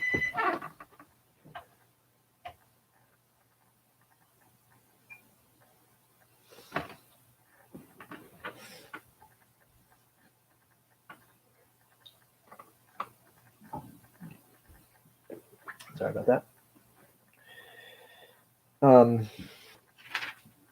Like I said, reading that is it's hard to do. It's a lot of names. But as you go through the rest of the Bible and the Bible stories, they will reference back to these names, and they'll say, like, this was a Shunammite, and this was a Gileadite, and that tells you that you could create a big family tree of the Israelites and see who belongs to whom where. Let's go on. Chapter 27. Zelophehad. The daughters of Zelophehad. Let's see. The daughters of Zelophehad. Yeah, I'm saying that right. Son of Hefer, of Gilead, the son of Machir, the son of Manasseh, belonged to the clans of Manasseh, son of Joseph. The names of the daughters were Mahlah, Noah, Haglah, Milcah, and Tisra. They approached the entrance of the tent of meeting and stood before Moses, Eleazar, the priest, and the leaders of the whole assembly, and said, Our father died in the desert. He was not among Korah's followers who banded together against the Lord, but he died for his own sin and left no sons. Why should our father's name disappear from the clan because he had no son? Give us property among our father's relatives. So Moses brought their case before the Lord, and the Lord said to him, What Zelophehad's daughters are saying is right. You must certainly give them property as an inheritance among their father's relatives, and turn their father's inheritance over to them. Say to the Israelites, if a man dies and leaves no son, turn his inheritance over to his daughters. If he has no daughter, give his inheritance to his brother. If he has no brothers, give his inheritance to his father's brothers. If his father had no brothers, give his inheritance to the nearest relative in his clan, that he may possess it. This is to be a legal requirement for the Israelites, as the Lord commanded Moses. Then the Lord said to Moses, Go up this mountain in the Abarim range, and see the land I have given to the Israelites. After you have seen it, you too will be gathered to your people, as your brother Aaron was. For when the community rebelled at the water in the desert of Zin, both of you disobeyed my command to honor me as holy before their eyes. See the judgment, he's judging God and describing him as not holy, guilty. These were the waters of Meribah at Kadesh in the desert of Zin. Moses said to the Lord, May the Lord, the God of the spirits of all mankind, appoint a man over the community to go out and come in before them, one who will lead them out and bring them in, so the Lord's people will not be like sheep without a shepherd. So the Lord said to Moses, Take Joshua, son of Nun, a man in whom is the Spirit, and lay your hand on him. Have him stand before Eleazar the priest and the entire assembly, and commission him in their presence. Give him some of your authority, so that the whole Israelite community will obey him. He is to stand before Eleazar the priest, who will obtain decisions for him by inquiring of the Urim before the Lord. At his command, he and the entire community of Israel will go out, and at his command they will come in. Moses did as the Lord commanded him. He took Joshua and had him stand before Eleazar the priest and the whole assembly. Then he laid his hands on him and commissioned him as the Lord had instructed through Moses.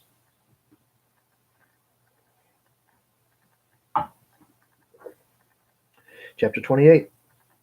We're going to have a couple chapters now.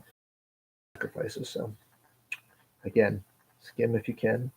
Fast forward, play it 1.5 speed or 2.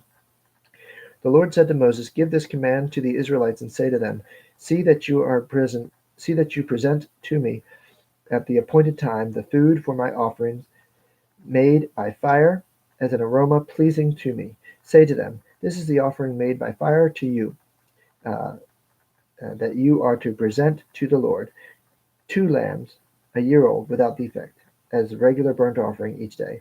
Prepare 1 lamb in the morning and the other at twilight, together with a grain offering of 1/10 of an ephah of fine flour, mixed with 1/4 of a hin of oil from pressed olives. This is the regular burnt offering instituted at Sinai as a pleasing aroma, an offering made to the Lord by fire.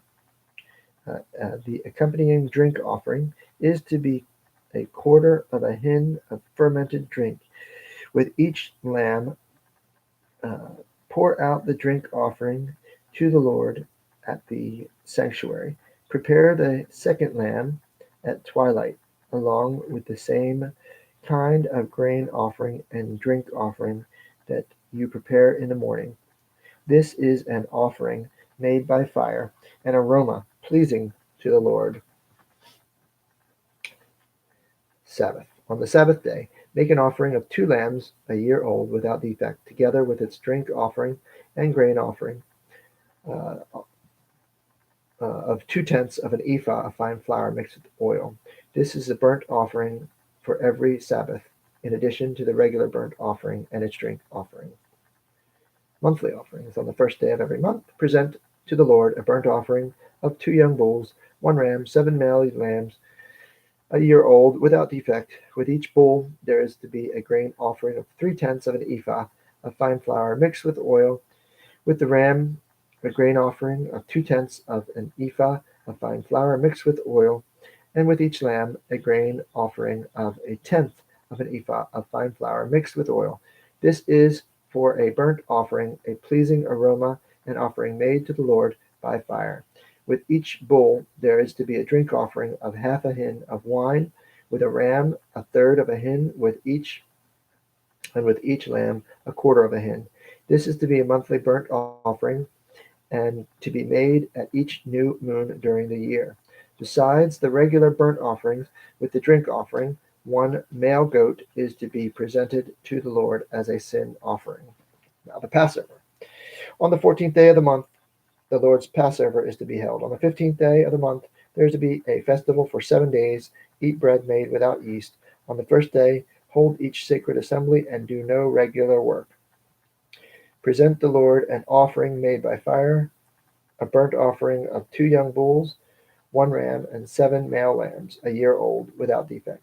With each bull prepare a grain offering of 3/10 of an ephah of fine flour mixed with oil. With the ram, 2/10, and with each of the 7 lambs, 1/10. Include 1 male goat as a sin offering to make atonement for you. Prepare these in addition to the regular morning burnt offering. In this way, prepare the food for the offering made by fire every day for 7 days as an aroma pleasing to the Lord. It is to be prepared in addition to the regular burnt offerings and the drink offerings. On the 7th day, hold a sacred assembly and do no regular work. Weeks, the Feast of Weeks. Now we're going through the 7 festivals. We did the Passover and the unleavened bread, now the Feast of Weeks. On the day of the first fruits, when you present to the Lord an offering of new grain during the Feast of Weeks, hold a sacred assembly and do no regular work. Present a burnt offering of 2 young bulls, 1 ram, and 7 male lambs, a year old, as an aroma pleasing to the Lord. With each bull there is to be a grain offering of 3/10 of an ephah of fine flour mixed with oil, and with the ram, 2/10, and with each of the 7 lambs, 1/10. In 1 male goat make atonement for you. Prepare these together with their drink offerings, in addition to the regular burnt offerings and its grain offerings. Make sure the animals are without defect. Chapter 29. Feast of Trumpets. On the first day of the 7th month, hold a sacred assembly and do no regular work. It is a day for you to sound the trumpet, and as an aroma pleasing to the Lord, prepare a burnt offering of a young bull, 1 ram, 7 male lambs, a year old without defect. With the bull, prepare the grain, a grain offering, 3/10 of an ephah of fine flour, with oil, with a ram, 2/10, and with each of 7 lambs, 1/10.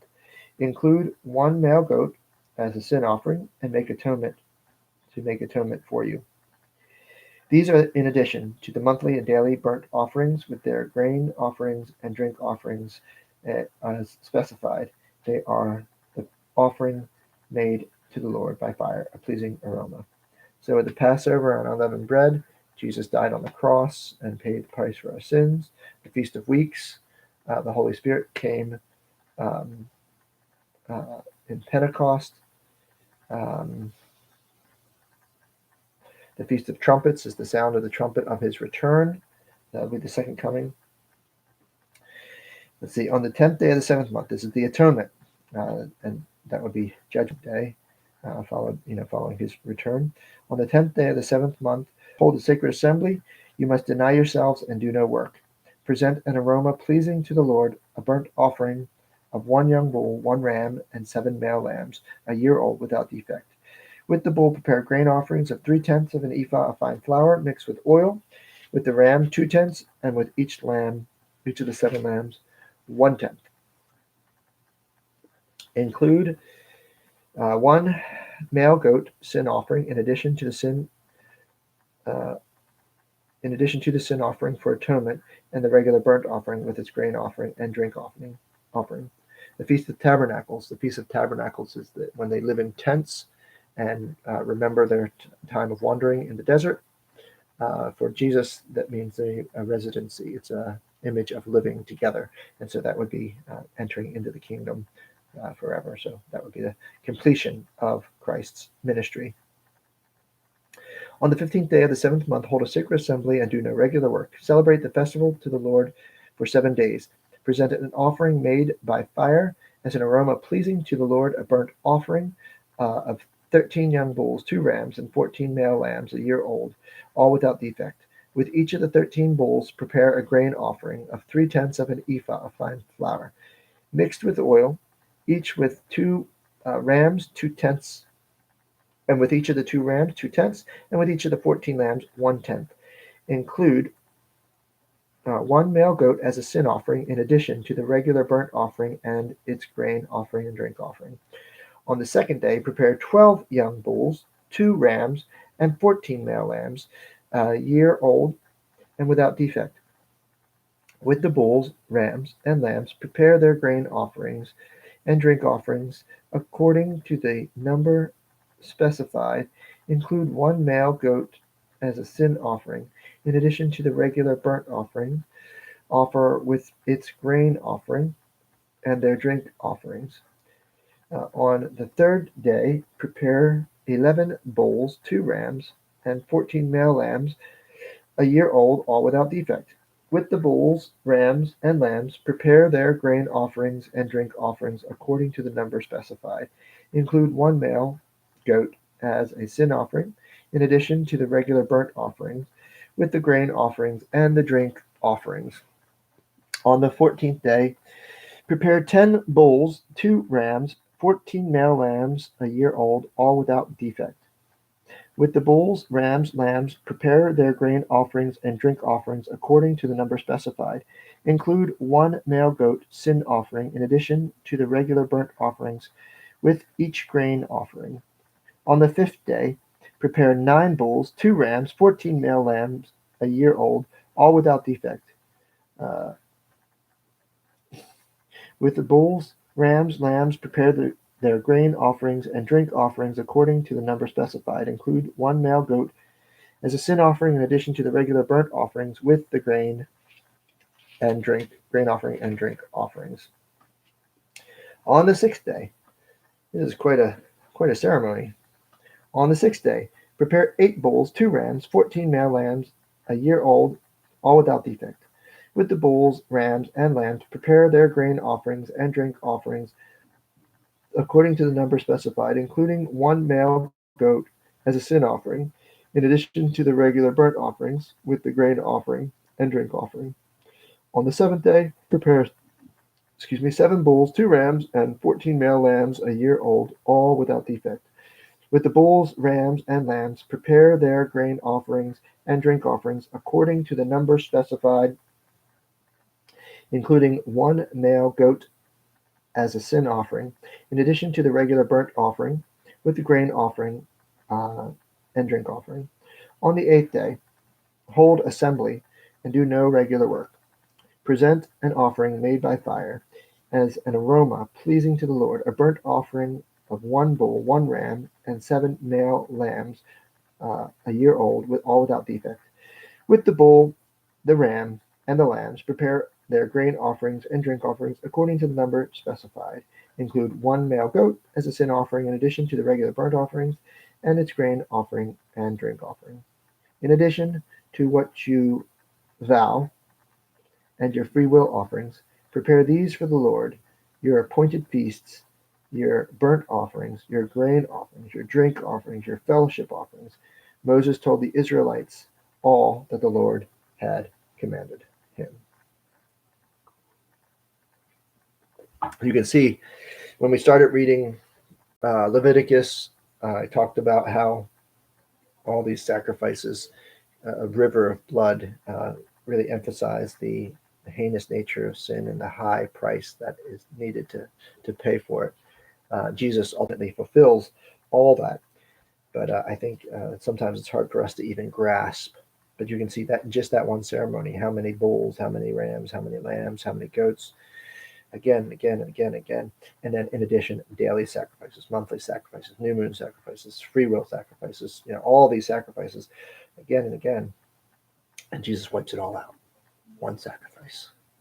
Perfect sacrifice to take care of all of it. It's amazing. Numbers 30. This is about taking vows. Moses said to the heads of the tribes of Israel, "This is what the Lord commands. When a man makes a vow to the Lord or takes an oath to obligate himself by a pledge, he must not break his word, but must do everything he said. When a young man still in his father's house makes a vow to the Lord or obligates himself to the Lord, when a young woman still living in her father's house makes a vow to the Lord or obligates herself by a pledge, and her father hears about her vow or pledge, but says nothing to her, then her vow and every pledge by which she is obligated herself will stand. But if her father forbids her when he hears about it, none of her vows or the pledge by which she obligated herself will stand. The Lord will release her because of her father has forbidden her."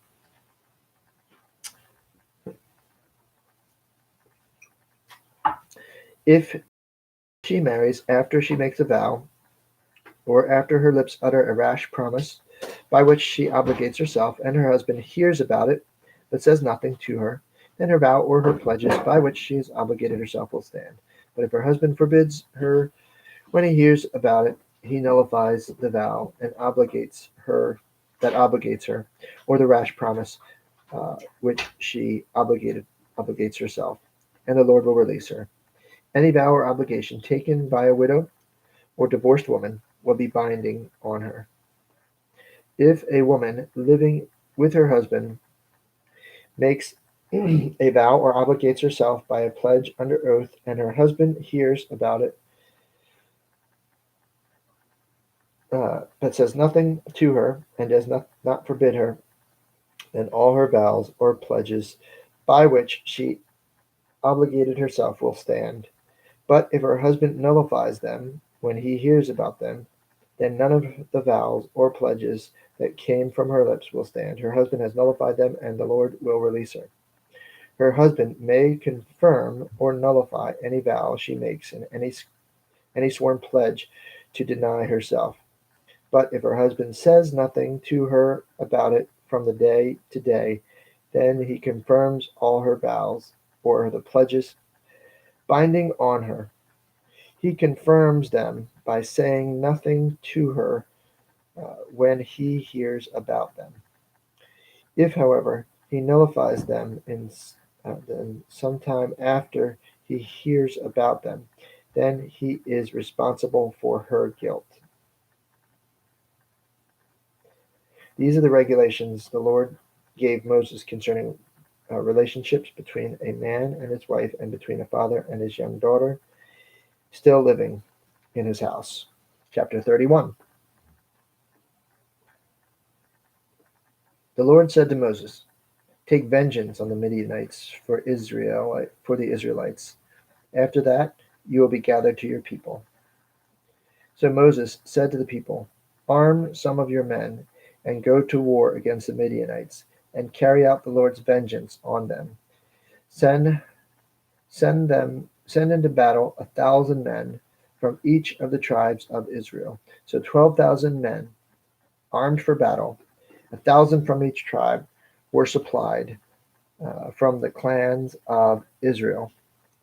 Moses sent them into battle, 1,000 from each tribe, along with Phinehas and Eleazar, the priests, and took with him the articles of the sanctuary, the trumpets for signaling. They fought against Midian, as the Lord commanded Moses, and killed every man. Among their victims were Evi, Rechem, Zur, Hur, and Reba, the 5 kings of Midian. They also killed Balaam, son of Beor, by the sword. Remember him with the donkey. The Israelites captured the Midianite women. He was the king that called the prophet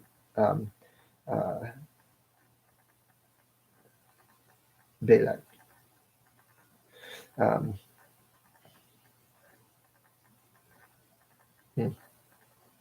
Anyway, the Israelites captured the Midianite women and the children, and took all the Midianite herds, flocks, and goods as plunder. They burned all the towns where the Midianites had settled, as well as all their camps. They took all the plunder, the spoils, including the people and the animals, and brought the captives, spoils, and plunder to Moses, Eleazar, the priests, and the Israelites' assembly at their camp on the plains of Moab, by the Jordan,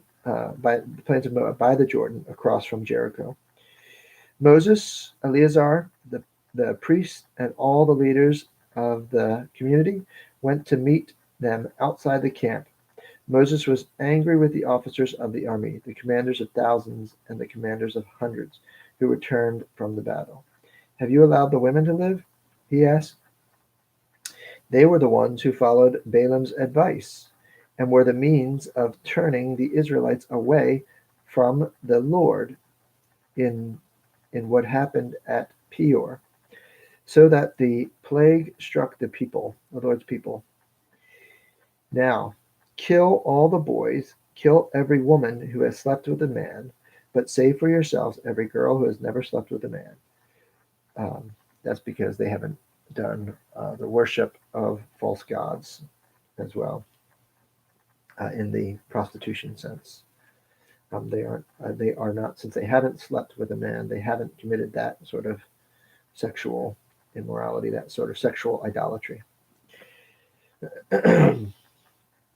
All of you who have killed anyone or touched anyone who has killed must stay outside the camp 7 days. And on the 3rd and 7th days you must purify yourselves and your captives. Purify every garment, as well as everything made of leather, withstand fire, must be put through fire, and then it will be clean. But it must also be purified with water of cleansing. And whatever cannot withstand fire must be put through water. On the 7th day, wash your clothes, and you will be clean. Then you may come into the camp. The Lord said to Moses, "You and Eleazar, the priest, and the family heads of the community are to count the people and animals that were captured. Divide the spoils between the soldiers who took part in the battle and the rest of the community. From the soldiers who fought in the battle, set apart as a tribute for the Lord, one out of every 500, whether persons, cattle, donkeys, sheep, or goats. Take this tribute from their half share and give it to Eleazar, the priest, as the Lord's part. From from the Israelites' staff, select one from every 50th, uh, whether persons, cattle, donkeys, sheep, goats, or other animals. Give them to the Levites who are responsible for the care of the Lord's tabernacle. So Moses and Eleazar the priest did as the Lord commanded Moses. The plunder remaining from the spoils that the soldiers took was 675,000 sheep, 72,000 cattle, 61,000 donkeys, 32,000 women who had never slept with a man. The half share of those who had fought in battle was 337,000 sheep, of which the tribute to the Lord was 675. 36,000 cattle, of which the tribute to the Lord was 72. 30,500 donkeys, of which the tribute to the Lord was 61. 16,000 people, of which the tribute for the Lord was 32. Moses gave the tribute to Eleazar the priest as the Lord's part, as the Lord commanded Moses. The half belonging to the Israelites, which Moses set apart from the fighting men, the community's half was 337,000 sheep, 337,500 sheep, 36,000 cattle, 30,500 donkeys, and 16,000 people. From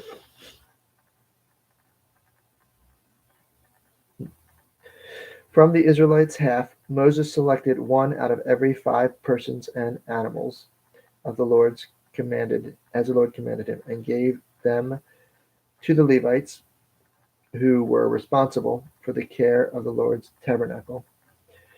Then the officers who were over the units of the army, the commanders of thousands and commanders of hundreds, went to Moses and said to him, "Your servants have counted the soldiers under our command, and not one is missing.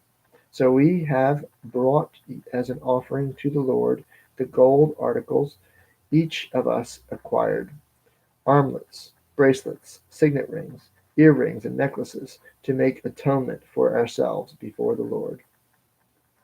Moses and Eleazar, the priest, accepted from them the gold, all the crafted articles, all the gold from the commanders of thousands and commanders of hundreds that Moses and Eleazar presented as a gift to the Lord, weighed 16,750 shekels.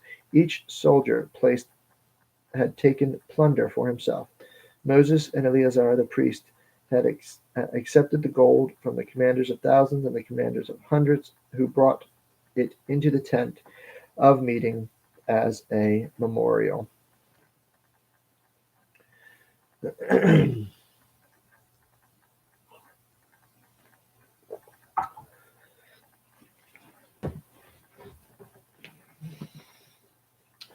Chapter 32. This is going to talk about the Transjordanian tribes. When you talk about Transjordanian, you think of Israel as a north and south river. Here's the Sea of the River Jordan, the Sea of Galilee, the River Jordan again, and the Dead Sea.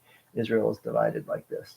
On the east side, that's called the Transjordan or Transjordanian tribes, and on the west side, the Cisjordanian tribes. So what we're going to be talking about now in this chapter is the Transjordanian tribes, specifically the conquest of Bashan and Gilead. And you can see it, I hope. There you can see the Jordan, the Sea of Galilee, and all that to the east. Chapter 32. The Reubenites and Gadites, who had very large herds and flocks, saw that the land of Jezer and Gilead were suitable for livestock. So they came to Moses and Eleazar the priest and to the leaders of the community and said, "At Torah, Dibon, Jezer, Nimrah, Heshbon, Elialah, Sabam, Nebo, and Beon. The land the Lord subdued before the people of Israel are suitable for livestock, and your servants have livestock.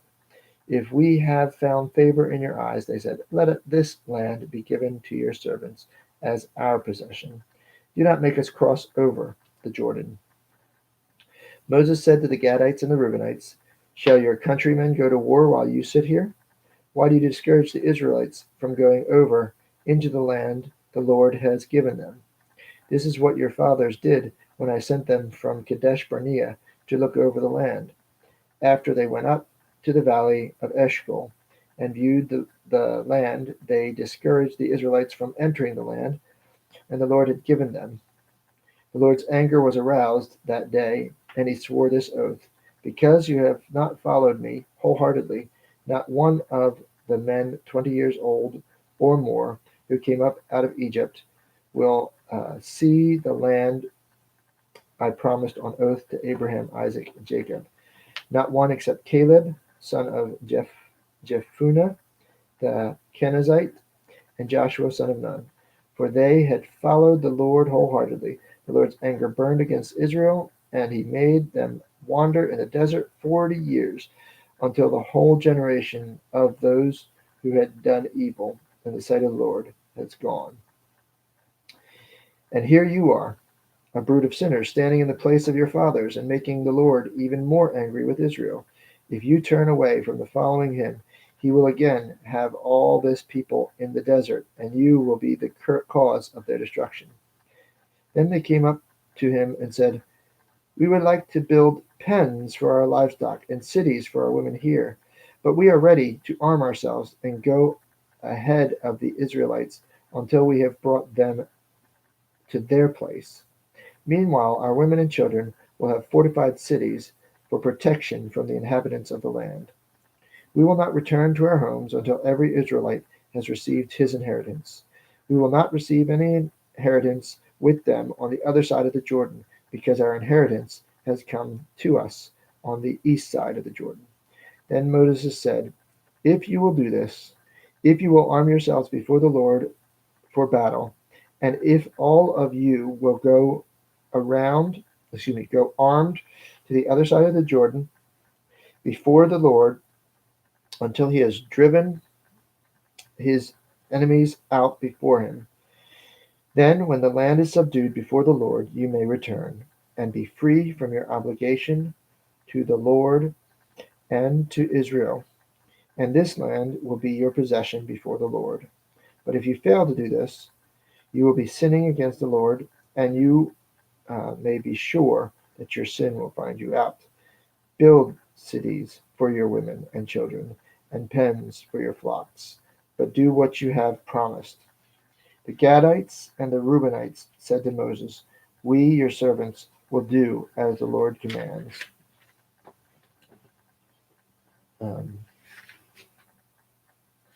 Our children and our wives and our flocks and our herds will remain here in the cities of Gilead. But your servants, every man armed for battle, will cross over and fight before the Lord, just as the Lord says. Just as our Lord says. Then Moses gave orders about them to Eleazar the priest and Joshua son of Nun, and to the family heads of the Israelite tribes. He said to them, if the Gadites and the Reubenites, every man armed for battle, cross over to the Jordan with you before the Lord, then when the land is subdued before you, give them the land of Gilead as their possession. But if they do not cross over with you armed, they must accept their possession with you in Canaan. The Gadites and the Reubenites answered, your servants will do as the Lord has said.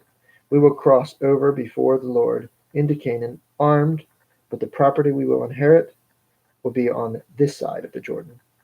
Then Moses gave to the Gadites, the Reubenites, and the half-tribe of Manasseh, son of Joseph, the kingdom of Sihon, king of the Amorites, the kingdom of Og, the king of Bashan, the whole land with its cities and territories around them. The Gadites built up Dibon, Atroth, Aror, Ataroth, Ataroth and Atroth, Shophan, Jazer, Jokbedah, Jokbeha, Beth Nimrah, and Beth Haran as fortified cities, and built pens for their flocks. And the Reubenites built Heshbon, Elealeh, and Kiriathaim, as well as Nebo, and Baal Meon. These names were changed, and Simsah. They gave names to the cities they rebuilt. The descendants of Machir, sons of Manasseh, went to Gilead, captured it, and drove out the Amorites who were there. So Moses gave Gilead to the Machirites, the descendants of Manasseh, and they settled there.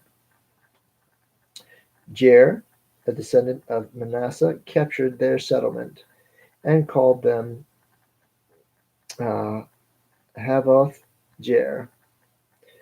And Nobah captured Kenath and its surrounding settlements and called it Nobah after himself.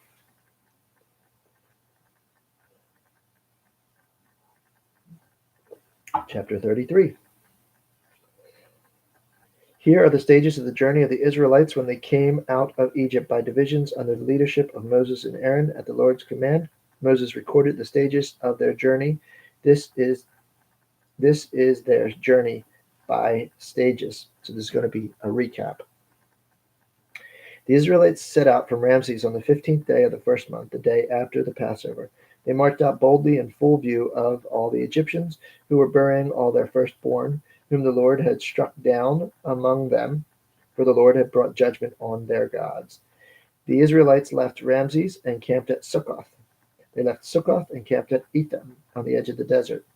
They left Etham and turned back to Pi Hahiroth, to the east of Baal Zephon, and camped near Migdol.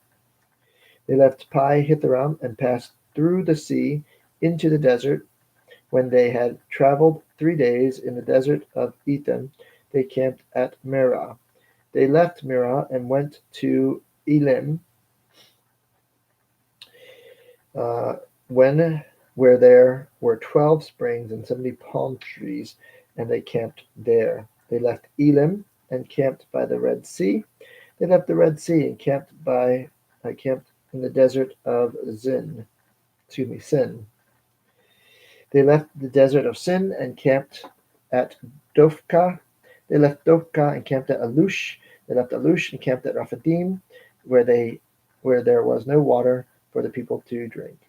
They left Rephidim and camped at the desert of Sinai. They left the desert of Sinai and camped at Kibroth Hattava. They left Kibroth Hattava and camped at Hazeroth. They left Hazeroth and camped at Rithmah. They left Rithmah and camped at Ramon Perez. They left Ramon Perez and camped at Libnah. They left Libnah and camped at Rissah. They left Rissah and camped at Kahalatha. They left Kahalatha and camped at Mount Shepher. They left Mount Shepher and camped at Harada.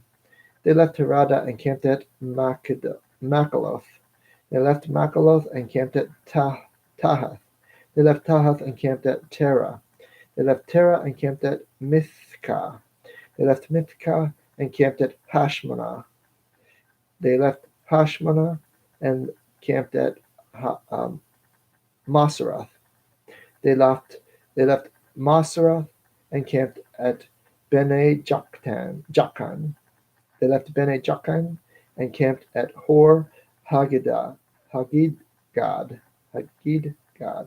They left Hor Haggidgad and camped at Jotbathah.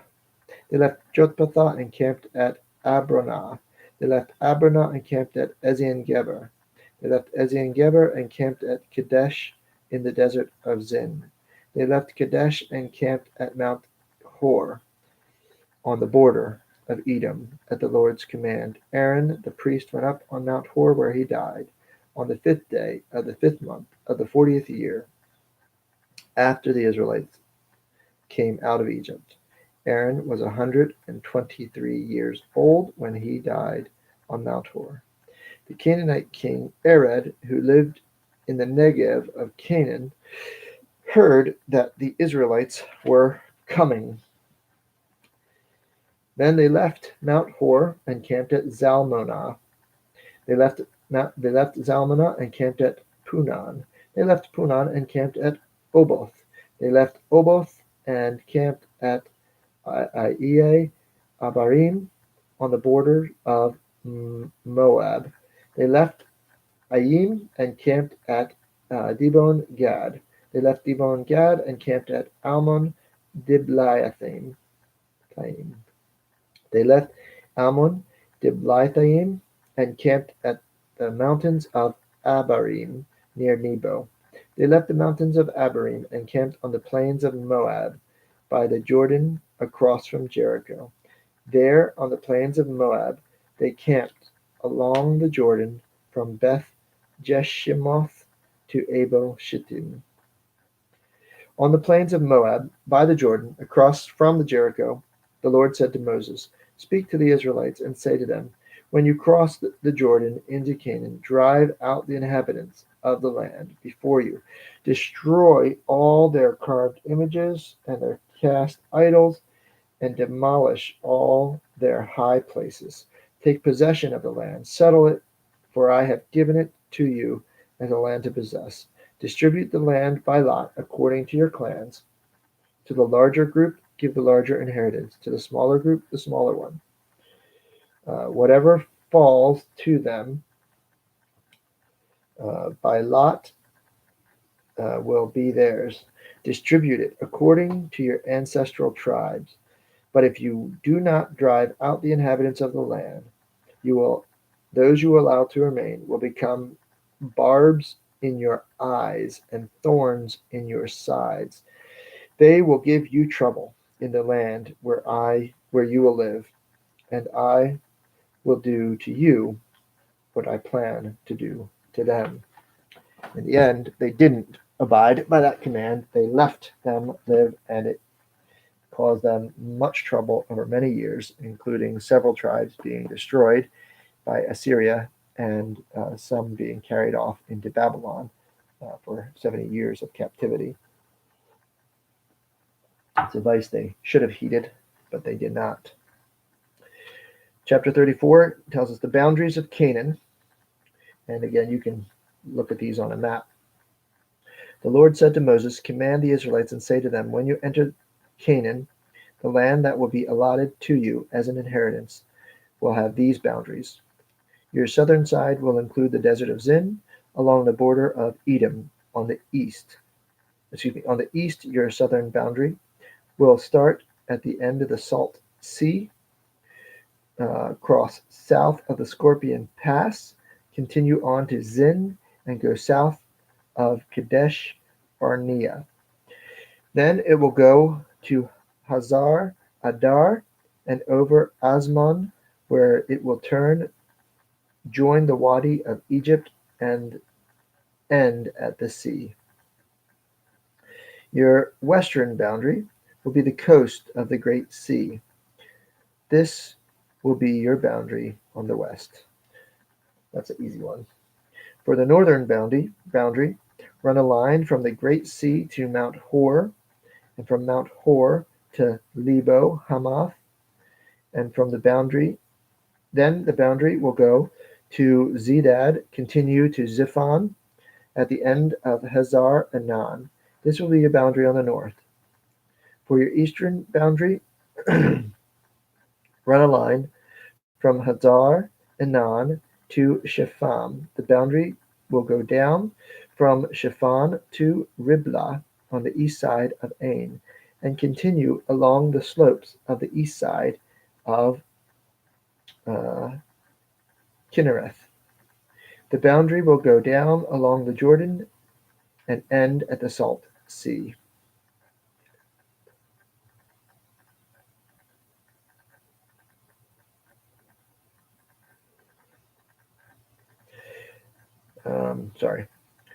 This will be your land with its boundary on every side.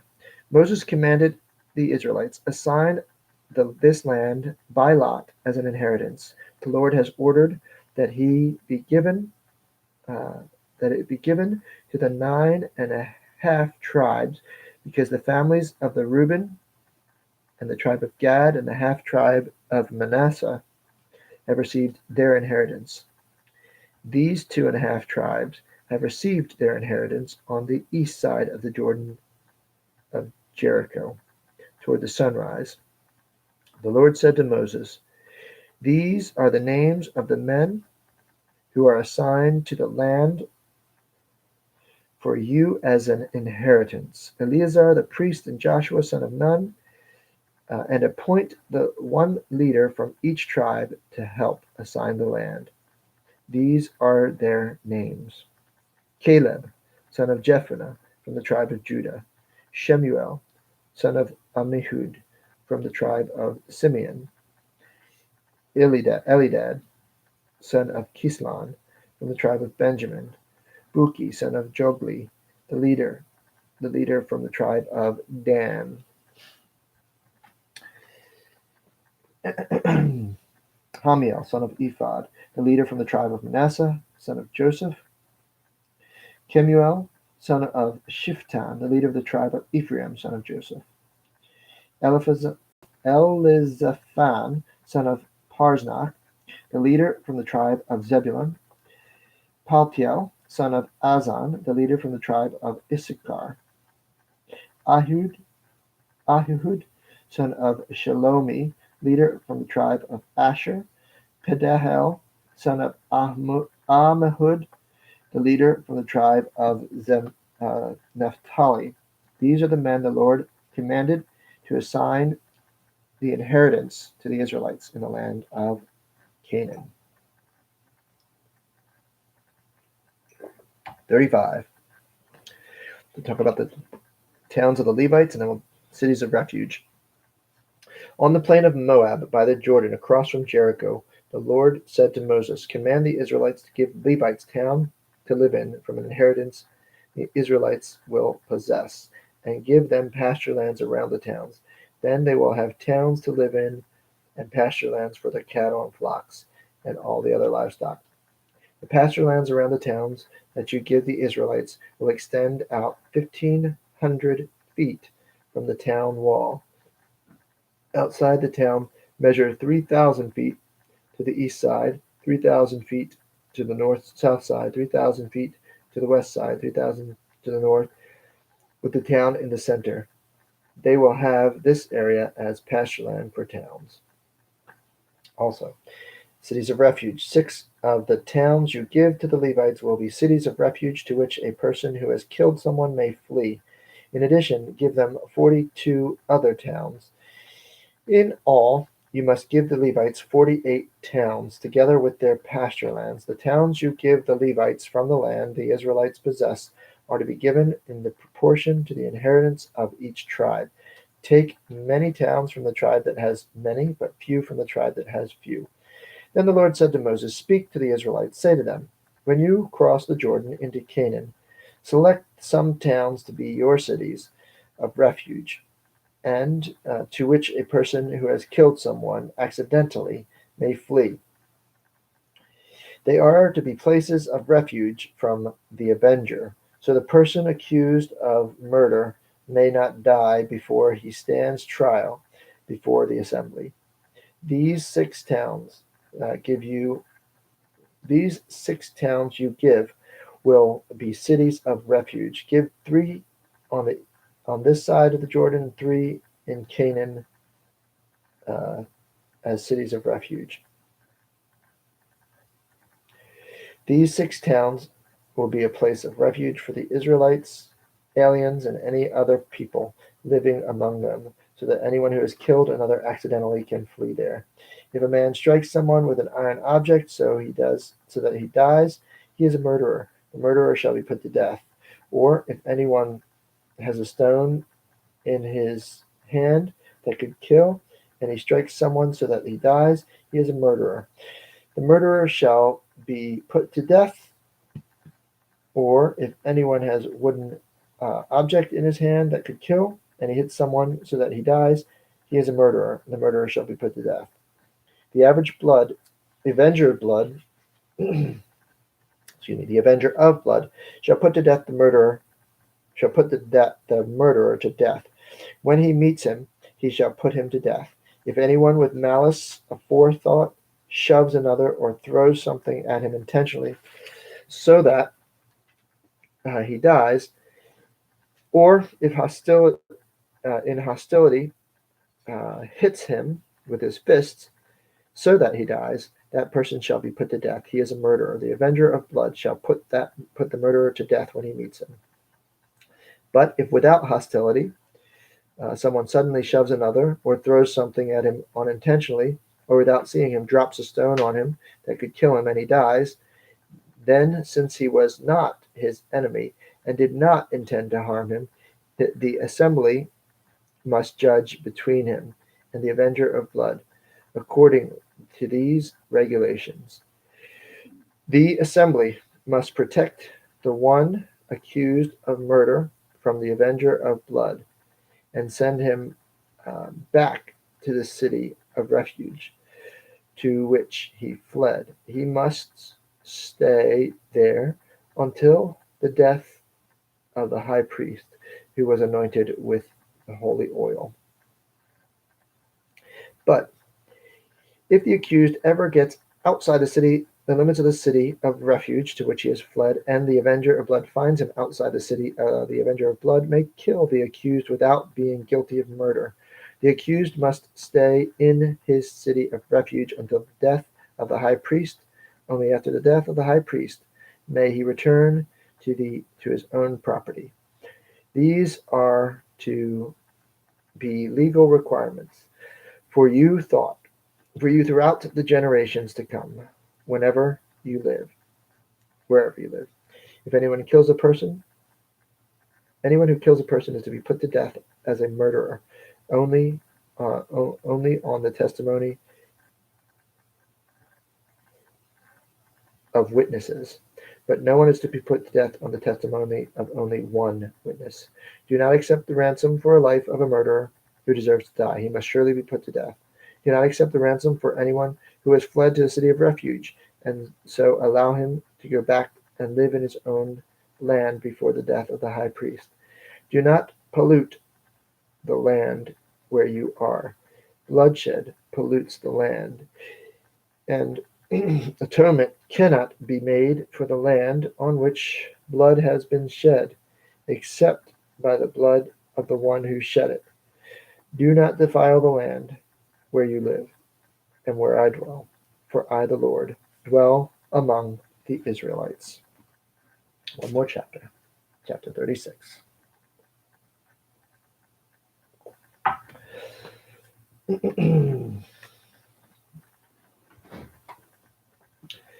The family heads of the clan of Gilead, son of Machir, the son of Manasseh, who were from the clans of the descendants of Joseph, came and spoke to Moses and the leaders, the heads of the Israelite families. They said, "When the Lord commanded my Lord to give the land as an inheritance to the Israelites by lot, he ordered you to give the inheritance to our brother Zelophehad, to his daughters. Now suppose they marry men from other Israelite tribes, then their inheritance will be taken from our ancestral inheritance and added to that of the tribe they marry into. And so part of the inheritance allotted to us will be taken away.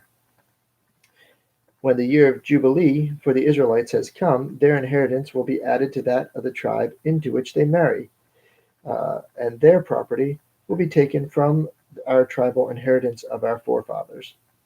Then, at the Lord's command, Moses gave this order to the Israelites: "What the tribe of the descendants of Joseph is saying is right. This is what the Lord commands for Zelophehad's daughters.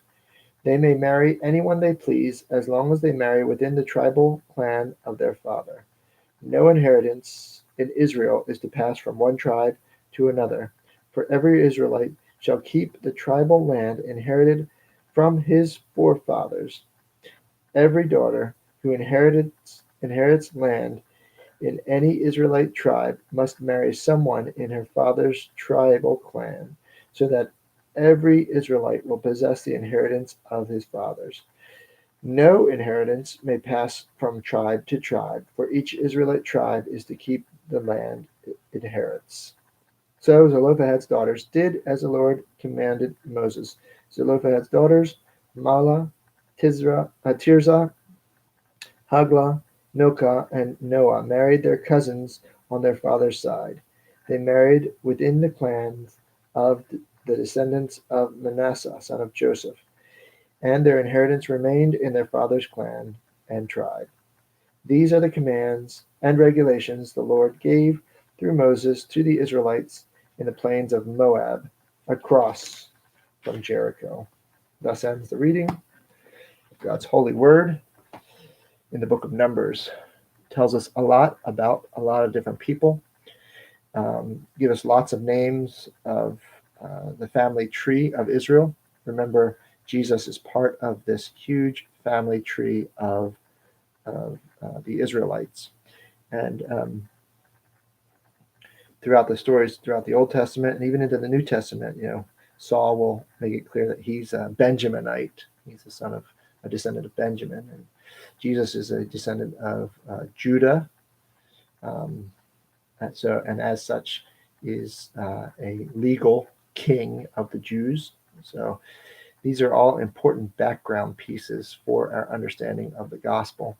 And so I do encourage you, read it. But again, when you get to those tricky spots, the spots that you feel weighed down, skim them and move on. But as you can see, there are some definitely some good nuggets within every book of the Bible. So that's why we take time to read it. And there was even pieces in there that I had forgotten that existed totally. And as I read it, it was like, whoosh, my lights were going on. Like, I don't remember this. I don't remember reading this. And that happens, I think, to each of us. So why don't we conclude our time in prayer? Heavenly Father, we thank you once again for the reading of your word and the privilege of being part of that. So we ask your blessing on it.